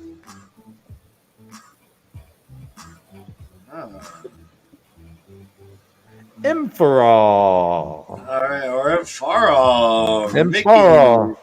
what do you think? I'm going with a prescription. Go with prescription. Okay. Christine? Yeah, I think that's an RX. Impharal is the home to the Towers of Midnight, the 6th largest city on Shanshan. God damn it. Oh! It is a Robert Jordan name.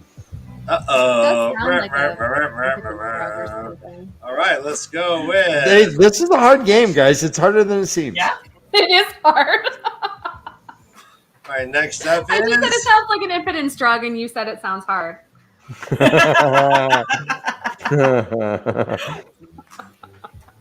Sorry.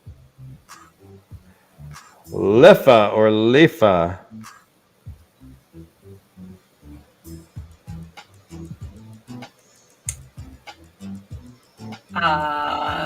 I'm thinking an Italian villa. But now I don't trust myself, but maybe. Okay. Christine. Seems too short to be a pharmaceutical name. I'm gonna go with Italian Village because there are so many teeny tiny villages. There are, but there's so many Robert Jordan names. This is a dark friend merchant, presumably killed by Fael's party. Fael. God, we suck at this, Miki. Oh, it's Apparently fine. so.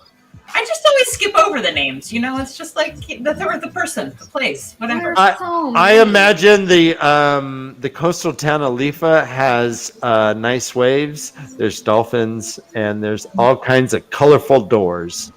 Yeah, and pastas. And pastas, yeah. All right, up next is Finland. No. That's got to be a drug. what happened? What happened? Where'd it go? That was what I was thinking too. What's happening? Hold on. No. Dude, Oh, Glencore. There you go. There you go. Simlin. Guys, what? Are we doing brand name of drugs or the chemical names of drugs? Oh, whatever Google says. I don't know. I don't know. This game was hard enough to come up with. I'm proud of it. I'm going to say these are brand names. Okay. Yeah, I'm still gonna say it's a drug. Christine, you're with drug? Yeah. Okay, it is a drug. It's for use in patients with diabetes. Woo! All Well right, done. next. Well done. Next is, I kind of hate it when they get it right. Next is Skelid? Skillet. That's the Robert Jordan one.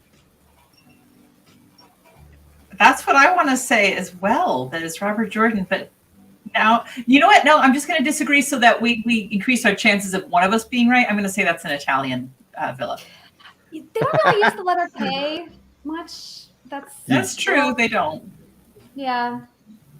Guys, it is a drug used to treat navicular disease and bone spavin in horses. In horses. It's a horse drug. Wait a minute. We have to know not only human drugs, but also equine drugs. Yep. all right. That seems a little Next, unfair, but okay, fine. Glencore. Glencore. Glencore's got to be a drug. I think this was Like Robert Glencore. Jordan. You're saying Robert Jordan, you say drug? I say drug. Glencore is a town just northeast of Farmatting. Oh, It is a Robert Jordan name. God damn it. It sounds like a pharmaceutical so much, though. It does, like something having to do with glands. Ask your doctor if Glencore Doctor works about for you. Glencore today. Yeah.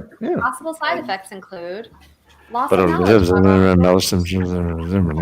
Like that.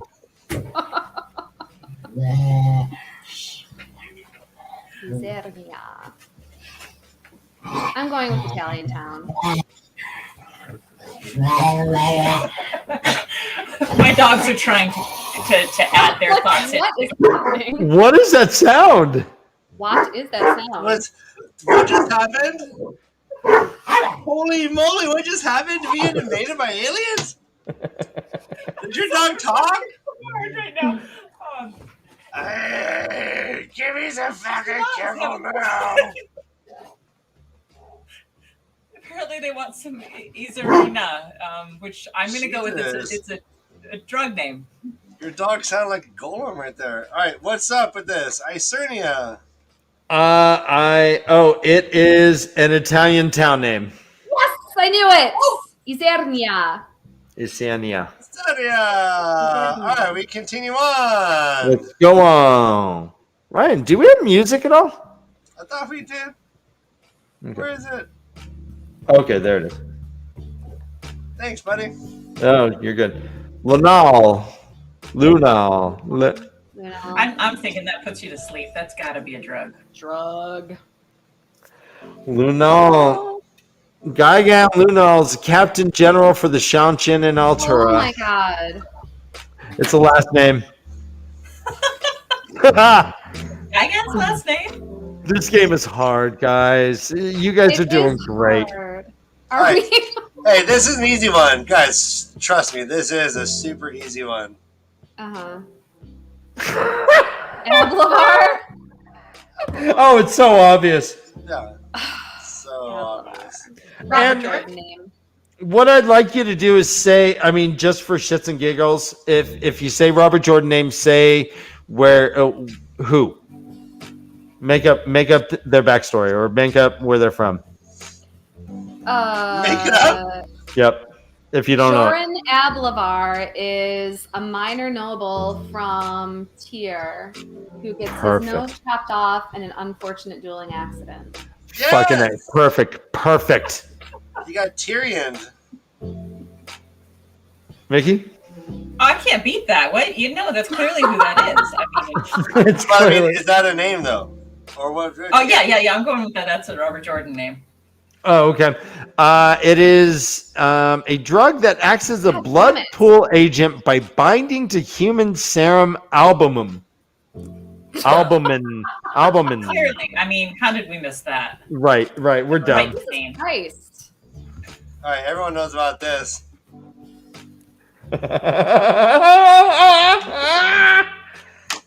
Senegalia. Senegalia. Senegalia. All right, I'm gonna go with Italian town. I mean, is it an Italian town where everybody came from Senegal? Right, it's little Dakar. Alien. Senegalia. It's You little are- Italy and Senegal. Yes. You are correct. It is a combination of Senegal and Italy. Senegalia. It is a town in Italy. Yes. Oh, it's a commune. Couple more. Heindel. Yeah. Let's do this. Heindel. That's got to be a Robert Jordan. I think also Robert Jordan. Okay, but now you have to come up with a backstory. Okay, Yeah, what's your so backstory? Lady Nissa Iondel is a high lady of Tyrion who had a very unfortunate accident in which her skirts were so wide that she was caught in the doorway, and unfortunately nobody found her for weeks because her servants had gone on strike because she was so horrible. So good. That's amazing. Too bad you're all wrong. No, they are right. They are right. And it says here it's Eindel is a member of the Band of the Red Hand, but I'm going with Mickey's answer. Yeah. She is actually a noble who got caught with her skirts in a doorway. Was she a nosy noble? I Yes. think she might have been. I think She so, just too. nodded her way right into that doorway. He did. That is Knowingly. amazing. All right, what are you gonna do in Vegas? You gotta bet again. Bet again. That's how you get your money back. Yeah, what you say? Don't worry about losing. Just bet again. That's a drug. I was gonna say that's a drug. Beta agent, something Yeah. other. Yeah. Yeah, you are both right. It is it's a glaucoma medication. Oh. Wow, they're getting good. So they start off really bad, and they've been like really poorly. We gotta end on a. We gotta. Is this I the have last a one? mantra, so maybe that's helping. The tide's turning. Ryan, is this the last one? Last one. Okay.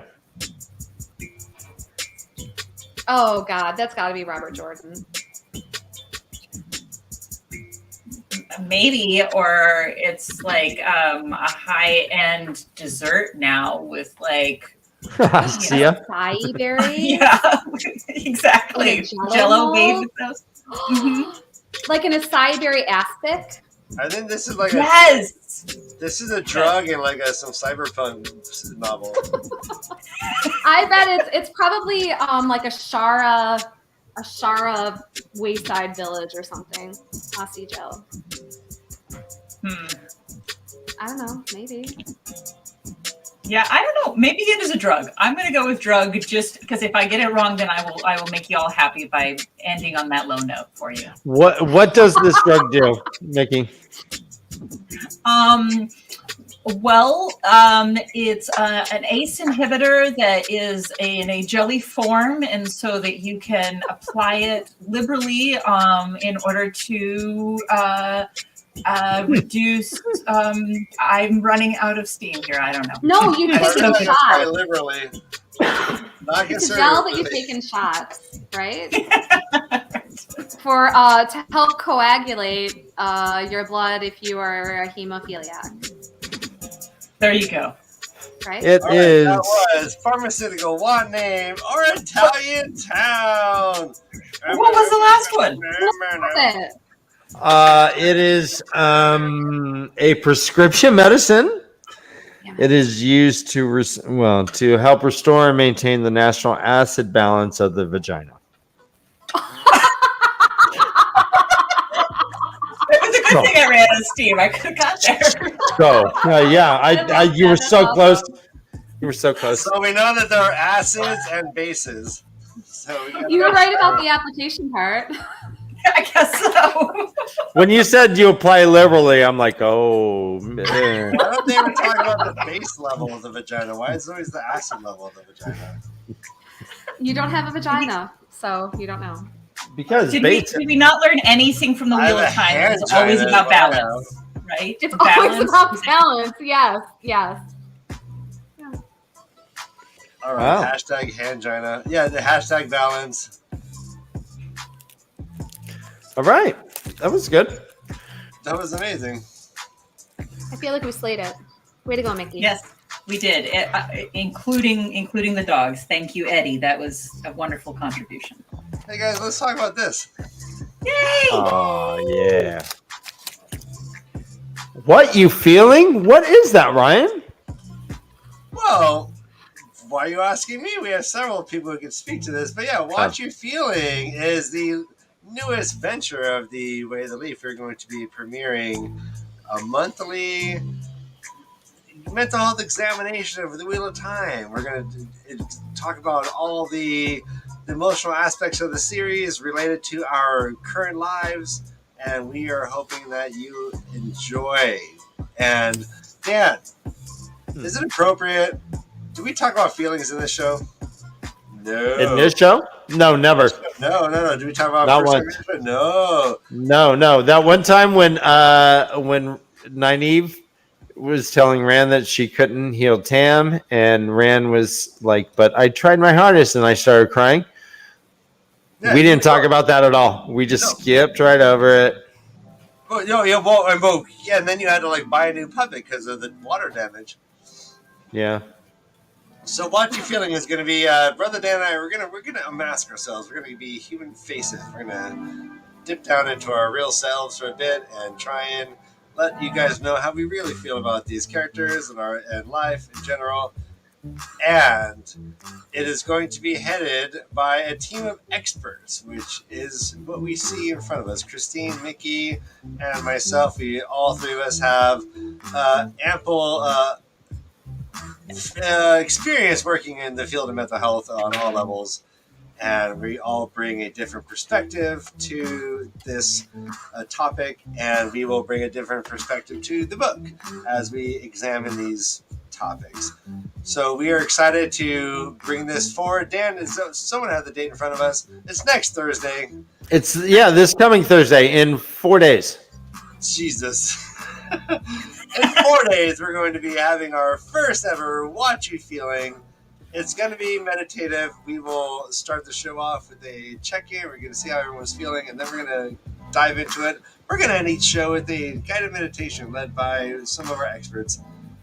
Yeah. It's going to be great. We hope you enjoy and bring your feelings cards. Right. We're trying to read the series through an empathetic, open-minded, thoughtful way that is sympathetic to some of the background situational environments that some of our characters might be going through, and to kind of recognize in our current day situation where these guys may be and why they're reacting this way. Right. So it's going to be on at 8:30 Eastern PM. Thursday is 8:30 Eastern Standard Time. Yep. No puppets. We're being thoughtful about this. We're taking it a bit more serious. We want to. We're not. I mean, we'll still have a lighthearted nature about some of the things, but we're going to be tackling probably some deeper subjects that we want to not fuck around with. We want to, puppets. My puppet isn't even wearing pants right now. I haven't worn pants this whole show. Yeah, we don't want that. This isn't what we're looking for in what you're feeling. What? Yeah, sorry. I'm still not going to be wearing pants with my face on the screen. What's going on here? I didn't know that was a mandatory thing. No, I'm not wearing fucking pants. I haven't worn pants since the pandemic started. So hold on. So the answer always to what you feeling is always going to be my dick. Oh no! Sometimes it's breezy. All right, sometimes it's breezy, sometimes it's cold. Sometimes it's shriveled. All right. Wipe. All right. We're back. So what you feeling is not going to have dick jokes. We'll talk about that. Best way to deal with mental illness is push it down and drink. Oh yes, we will talk about it. We'll talk about all of it. And I hope no one's wearing pants as they watch this. I don't think that's necessary. No pants show. Yeah. We make sure all of our guests are never wearing pants. That is a mandatory thing. In every email, it's like they all have to agree. You make sure. Yep. Yeah, we do a check. Did you get that memo, Christine? Yep. I did not get that memo. Oh, all right. Snowden helps me out. It's in there. I'm sure we sent it. I have kids. It was on the writer. I'm sure we. Oh, you guys, though, we have to give a shout out for the artwork. Yes. Oh, yeah. That gorgeous artwork. That amazing artwork was made by Anna. All of us love our Anna, and she made this beautiful, beautiful artwork for us. Isn't that beautiful? The Queen. She is a queen of a woman, absolutely. Yes, Anna Liffey. I am a big fan of Anna. I'm a huge fan of Anna. She's one of my favorite people, not just in Germany, but anywhere. I did not know she had this talent for graphic design as well. She's amazing. She made this logo. She made the logo when I did Just Roll With It, that D&D podcast. She made our logo for that. She made the spinning fox and raven logo that Watt Spoilers has been using for a while. She's done some very cool stuff. Oh, wow. Yeah. I mean, whatever. Nothing beats this.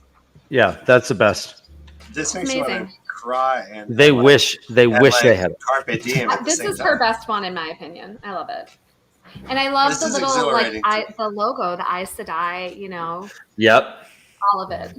Yep. But it's spilling out for some reason. I don't know. New beginnings. It's gorgeous. Yeah. I am really excited for this show, though, because I think it's a topic that we've seen, people talk about mental health stuff on various different platforms and content creators. We had that chance to talk to Matt and the Dusty Wheel, and I know a bunch of other great creators have talked about different mental health aspects of the Wheel of Time, and I'm just stoked that we're going to have a platform to dive a little bit deeper. Yeah. We are an interactive show, and as normal, we will be live streaming this. So you feel free in the chat to pop in your questions or comments as you do during our show. But just be respectful of what we're doing. Read the fucking room if you would, and don't be a dick. Just don't be an asshole. And yeah, we'll address all this stuff. I think this is going to be pretty.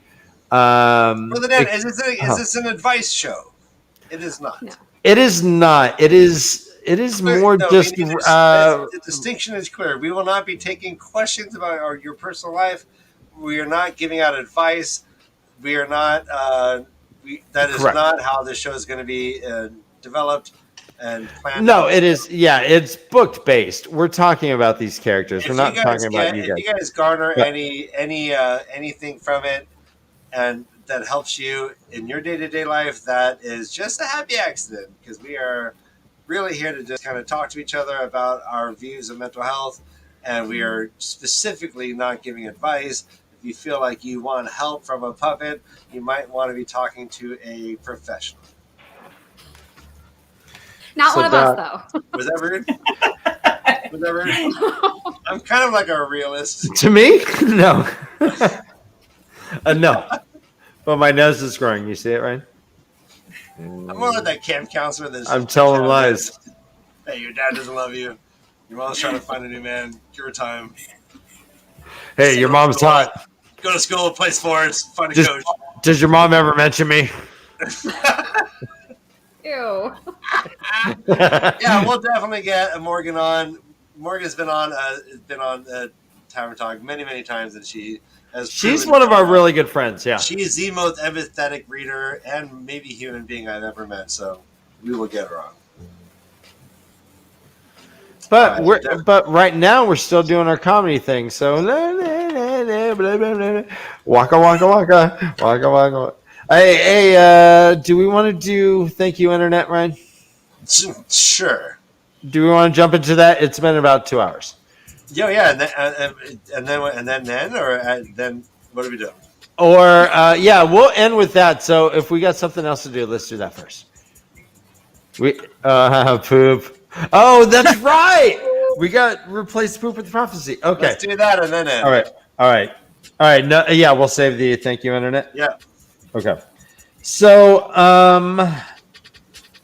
all right.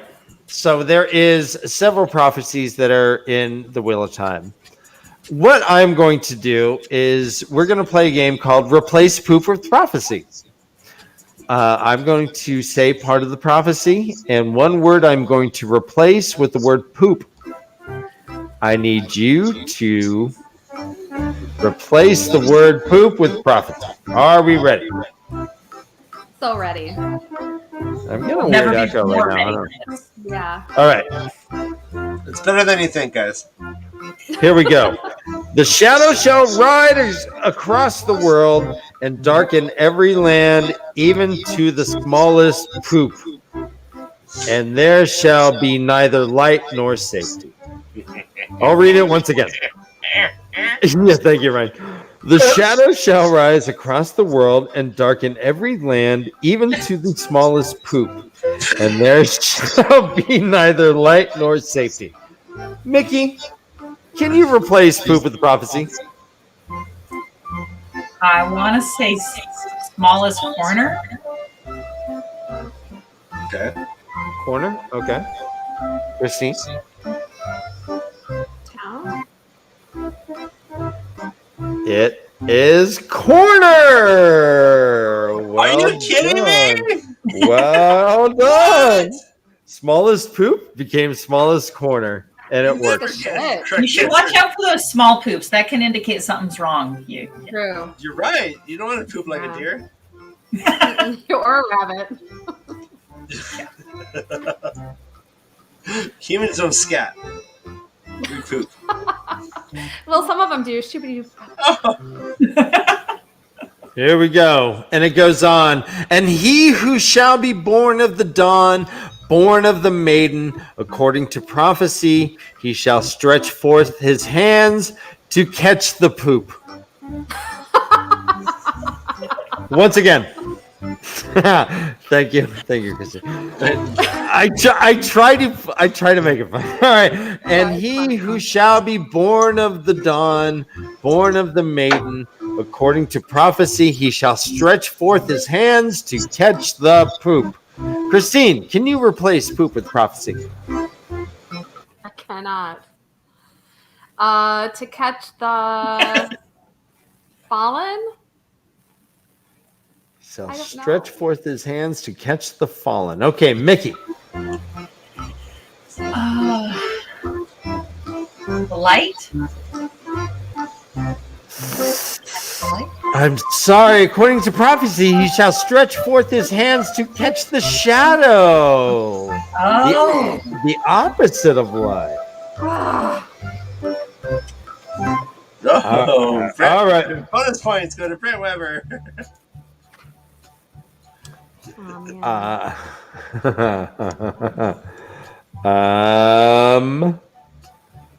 Okay, let me see. Okay.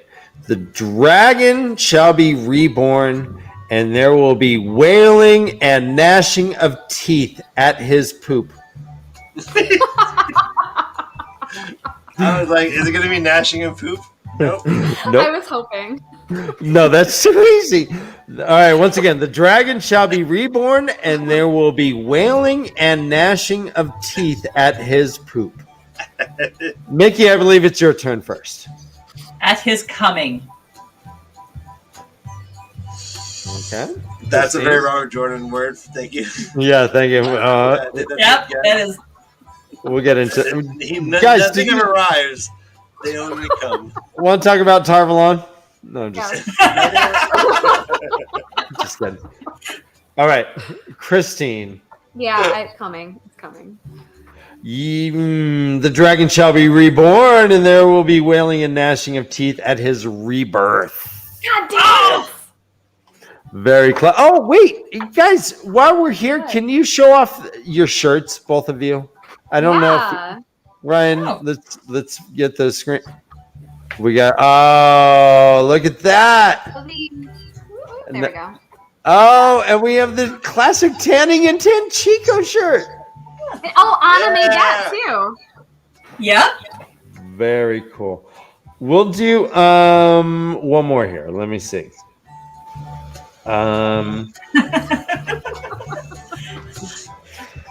He will be of ancient blood and raised by the old blood when the winds of poop scour the earth. Once again.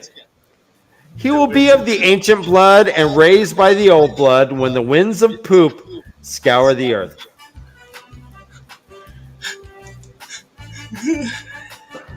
The winds of poop. Gross. Dan, this is the greatest idea ever. I saw your 5 children tale in comparison to this. Thank you. When I'm dead, my kids are going to look back and go, my dad replaced poop with prophecy. I'm so proud. Christine, what did you say? I'm sorry, you answered. Tarman Gaidan. Tarman Gaidan. Miki. Yeah, I was thinking winds of change. He will be of the ancient blood and raised by the old blood when the winds of Tarman Gaidan scour the earth. Well, do we want to do one more, right? I have a whole prophecy in front of me. I'm just making these up as I go. You want to go? One more? Let's go. One more. All right.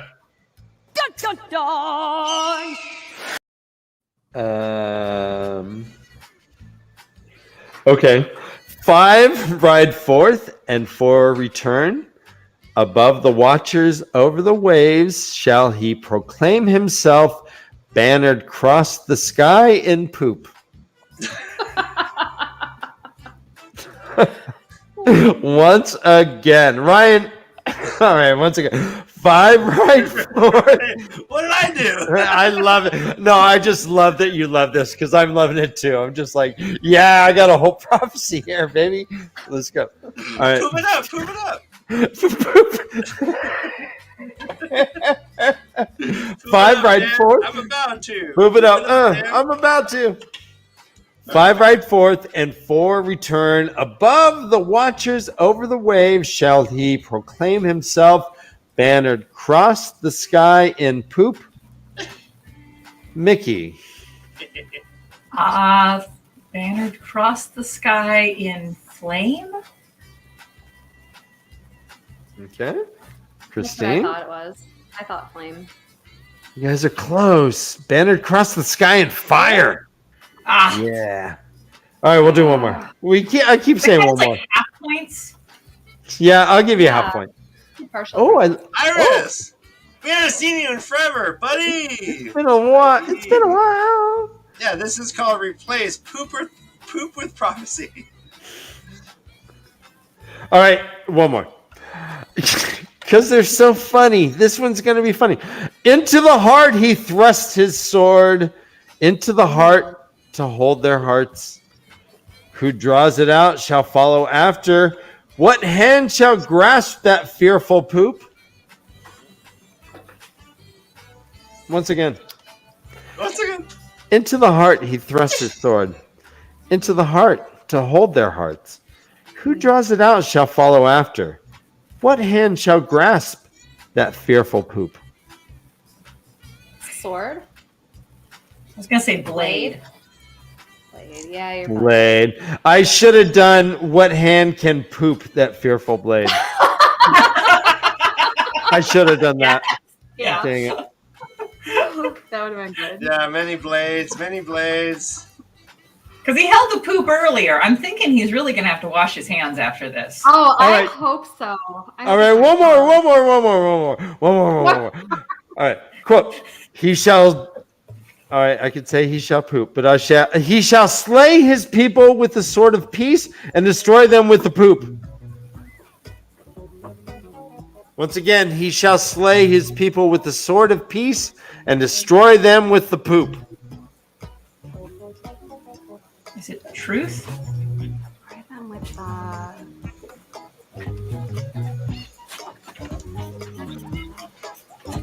don't God know. damn, this is a good song, right?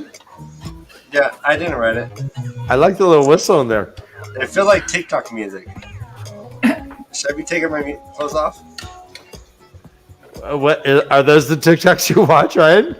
I was thinking of someone Is like there any other TikTok? I thought it was someone like putting on mascara and suddenly like transforming their face in 30 seconds.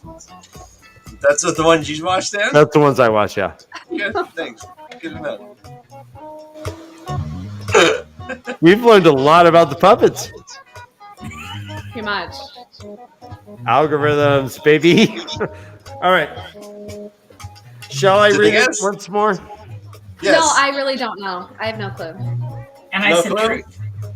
He shall slay his people with the sword of peace and destroy them with the leaf. Well done, Flamingo. Well done, Yes. Well done, Jason Redner. Yes, Say, well Jason done. Renner, I think, won that round.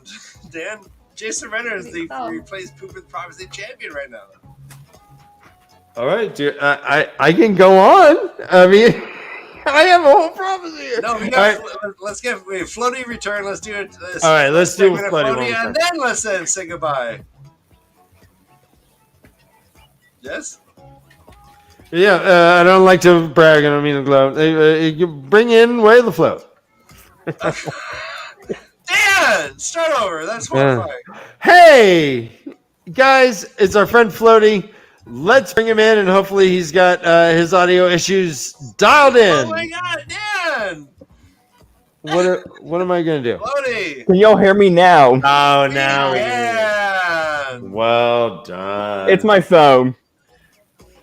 Yeah, I understood. Yeah, no sweat. Bastard. Just like last week, whenever that week was.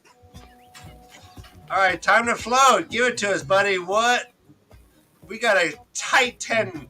What are your notes saying about these chapters? What were you noticing? Talk to us. What was this chapter about? I did not have time to print them out or do anything. So the Amaranth decides that she is. There's not much. No, we got Edwin coming back, and then she gets mad and she blows up dirt in front of some white cloaks. Oh, yeah. Oh, that's you right. can't entrap me. 'cause Varen I talks to the Amaranth. Varen talking to the Amaranth is probably the big thing. So Varen talks to the Amaranth, and she's like, "So Is that the one where she had that box? yeah," and she gives her the horn. Okay. She gives her the horn. She gives her the. Yeah. She's like, "Oh." So yeah. So what? I mean, Ryan, go ahead. All right, so yeah, so you don't have any notes. So what do you? So that's the chapter we're on. So And what your basically, thoughts are. when I was at that point, I was like, okay, what's in this box to make it so important that she would blow it up if somebody touched it? Right? And I was like, I don't think I still haven't figured that out. Well, yeah, there might be other letters in there besides the ones she pulls out, right? Oh yeah, for sure. Yeah, so she gives the ladies this letter, and she's basically saying, "You're safe." She's imploring them into her spy web. Oh yes, that made I had so many connections to other things about that. I'm not even gonna go into that. Okay, yeah. Well, I mean, did you notice how she said, "I need you to be my hounds"? Oh yes. And what other character do we know is a hound of something else? Oh my god, I should know this. Patton Payne, man. Oh yes. I was thinking of Right. something. I was trying to think of something else. All right, well, yeah. Well, Patton Payne is the Hound of the Dark One. What were you thinking about, Floaty? I was just like, okay, it linked me back to the Wizard of Oz for some reason. Okay, go on. So, like, I was thinking, it reminded me of the winged monkeys that the Wicked Witch of the West was like, oh, here, go get Dorothy or whatever. For some odd reason, that came to mind. Nice. And I was like, it has so many characteristics to everything you could ever think of. That's cool. And then I was like, wait a minute. And then the fact that the Amerlin trusts nobody, the box proves that. All right, actually, to that point, Jason Ryder says the box showed us how rudderless she was. She had no idea what was significant to the dragon and what wasn't. Oh yeah, there could have been stuff in there that pertained to the dragon that she didn't want anybody to say, because make them think that, oh, she's not hiding nothing, when of course she's obviously hiding something regarding the dragon in that box. Is she? What do you think about the idea that she said to Egwene and Nynaeve that you're the only two people I know who cannot be a Black Aja? So that includes her friend Moiraine. Yes. What do you think about that? Did that affect you at all? It sort of did, actually. So then she was like, oh, I trust you too. But then that got me thinking, she doesn't trust Moiraine, so maybe there's a different side of her, like we found out with Rand later, with that horse incident. Okay. If you know what I'm talking about. I don't know. I was reading chat for a second. So basically, you have Rand, and then you have these dark friends, and then he just ruthlessly kills them, beheads the other lady. Oh, yes. You're right about that. So later on, yeah, for sure. But let's stick with the Amaryllis if we can. So I like. No, I understand. So, the Amaryllis pretty much is speaking to herself when she says, she says, okay, Moiraine, yeah, I can probably trust her. Shiriam and Baron, she's like, well, I trust Baron with my life. I've already, so, okay, talk to Baron. She says. So as of right now, I think differently about Varen, since, like, even though the Amerlin may trust her, I don't still. Because, like, it's like she's hiding so much from everybody else, like Moiraine is, and then they're only, like, telling her certain parts that maybe Moiraine is telling her to tell them or something. All right, so on a scale of like 1 to 10, 10 being completely good and 1 being completely evil, let's rank some of these Aes Sedai. Where do you find the Amaryllis? Probably like a hard 70. Okay, 70 out of 10. That's high. All right, how about a 7? No, let's go. No, we're going 100. Oh, okay, 7 out of 10. How about Moiraine? Probably a 4.5. All right, so under the line of good and evil, she is leaning more evil. How about Varen? Probably 8. An 8. She's leaning closer to good. She's leaning more good than the Amaryllis. All right, so Floaty, do you trust any of the Aes Sedai? I mean, I trust some of them, but not very many of them. Well, name one you trust. We just did Varen, huh? Yeah, Varen got an 8. That ain't bad. Who do you trust the most? Which Aes Sedai do you trust the most? How about Shiriam? I would trust her more than any of them.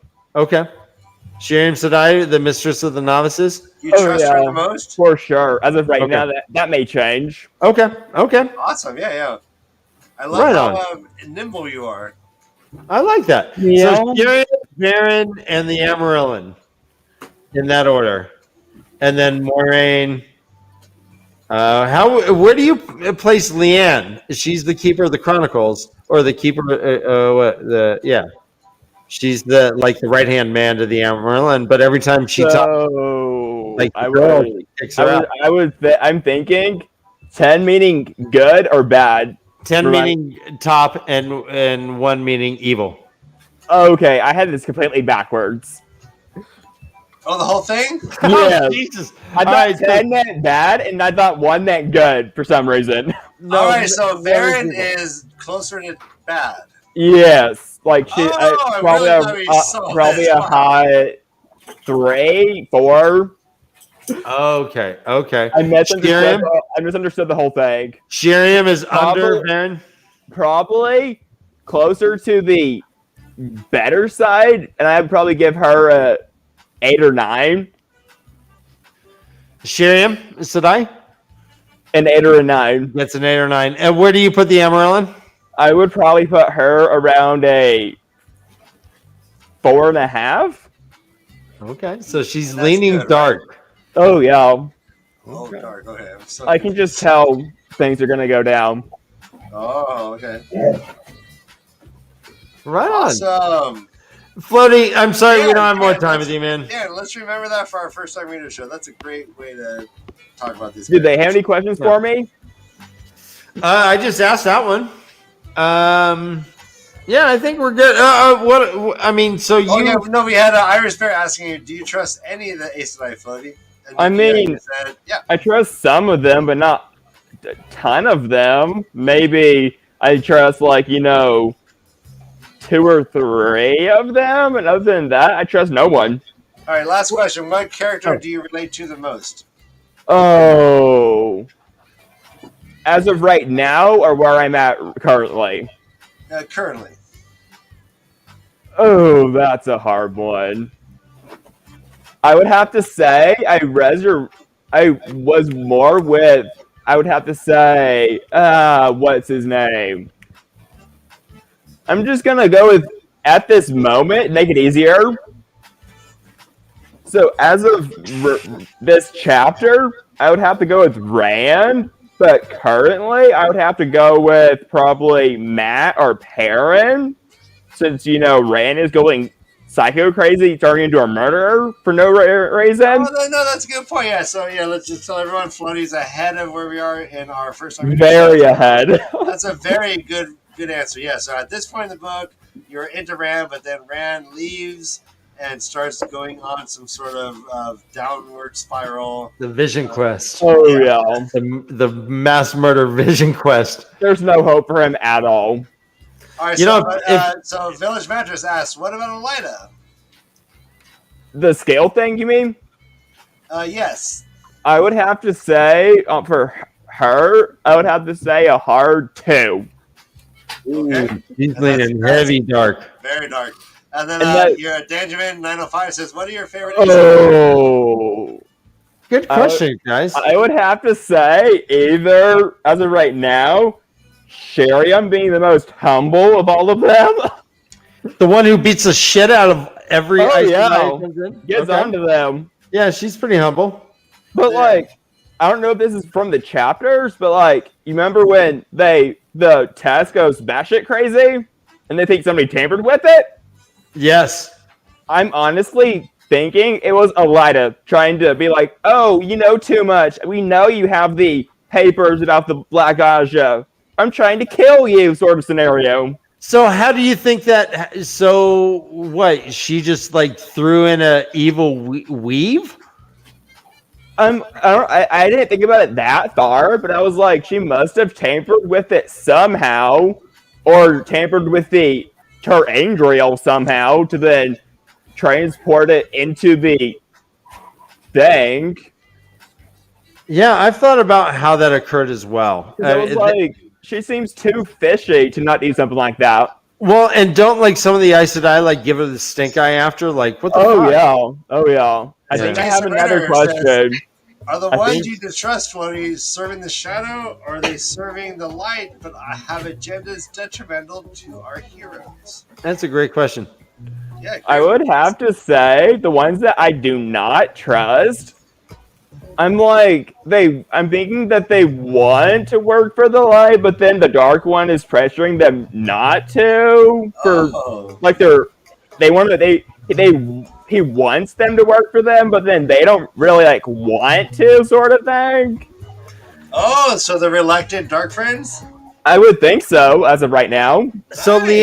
Leandrin split. Leandrin split with 12 other. She's confirmed based off of that one instance. So she is a one. Very high. Right? She's She's a one, for sure right? one, yeah. And she left. She left with 12 other Aes Sedai at the Black Aja. Oh yeah. Do you think that there are any others that are left behind?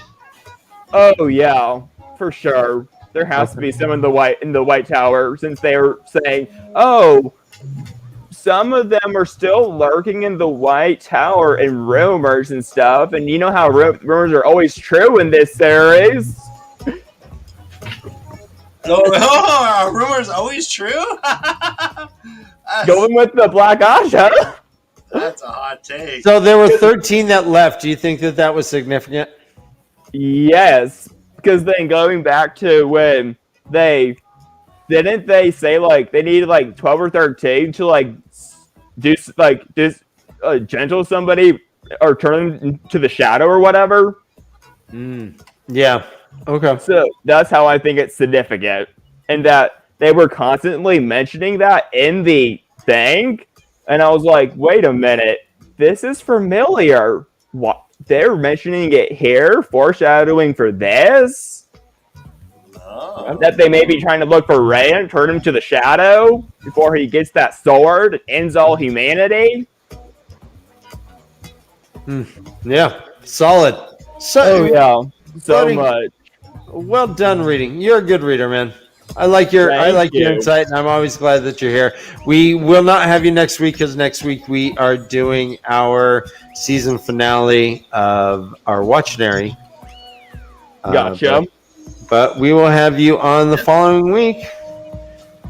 And I thank you each and every time that you're here. Thank And you. I'll let you You know, know let's if I just- can make it. Let's just all hang Awesome. out and say goodbye together. It's that time. Right on. When the car starts. So, guys, Each car starts. when the car starts, then we hear the we hear the dog. So we guys join us on Thursday at 8:30 p.m. Eastern, where we have our inaugural, the very first What You Feeling, in which we do a deep dive, a deep conversation with Sans Puppets into the emotional and mental health of the characters, the societies, and we read it through a thoughtful, empathetic lens. So I should avoid it. You should avoid it. It will be spoiled. Well, it will be You know what? spoilers. No. But Yeah, it's spoilers. yeah, there will be. Dang it. I'm sure there will be, but it is a spoiler show. But our first show is focused on the Edmund Field civilization, the characters we know from there, and Gotcha. civilization of the Evansfield Society. I don't know. Like so if you're playing Civilization, you'd have Rome versus Evansfield. Yep. Is that Yep. Sounds harsh. Taishar, bitches. Old So Ball. yeah, join us on Thursday and join us on Sunday. We're having Watchnary. We are doing a very special Watchnary. It is our season finale. We are having some very special guests, some dignitaries actually from the community, from Jordan, Team Jordan themselves. I will not spoil who is on because I do not know if it's entirely finalized, but it is probably our finest lineup yet. So yeah, we're holding on. Thank you, Internet. We're on hour 3. right. We'll do it next year. I didn't have that many, but yeah, we'll do it next time. Thank you, Edsky, and thank you, everyone. And Thank you for giving me another chance, since Oh, you it made likes it, to crap out. Always. Hey, we understand tech issues, man. That we live through them. I was like And I was like over eating dinner with grandparents, and I was like, "Oh, I'm gonna try to see if this is working." And what do you know? It does not work. oh man. Well, I appreciate your commitment, and You're welcome. yeah, you're a friend, and when you come in, we want you to have your forum. So And I'm absolutely. still working on what y'all told me to. I saw a dog. So excited. Your dog's hiding behind your chair. How funny. Come Oh, on, dog. Don't be camera shy. Oh my goodness, adorable. oh, dog tag. Oh, there we Oh, that reminds me. You'll never believe what the dog was doing earlier today. huh? He was barking. He was barking at the FedEx person across delivering a package to our neighbors. Oh, that's rare. Yeah. She's All right, never guys. done this before until today. And we're like, what the hell is she barking at? We were right now, oh, there's a FedEx person delivering a package. We were like, okay. Was it a big package or was it just a little letter? All right, tie her It was off. probably a decent sized package being delivered by the FedEx people. All right, imagine. Brent Weber just saw that you were wearing shorts. Mickey, that's not okay. I'm wearing shorts Fourth too. wall is Not broken. bad. Good catch, Brent. I'm wearing shorts too. No! Hands-free. Pants off, dance off. Let's go. But what if the pants don't fit me? Then what am I supposed to do?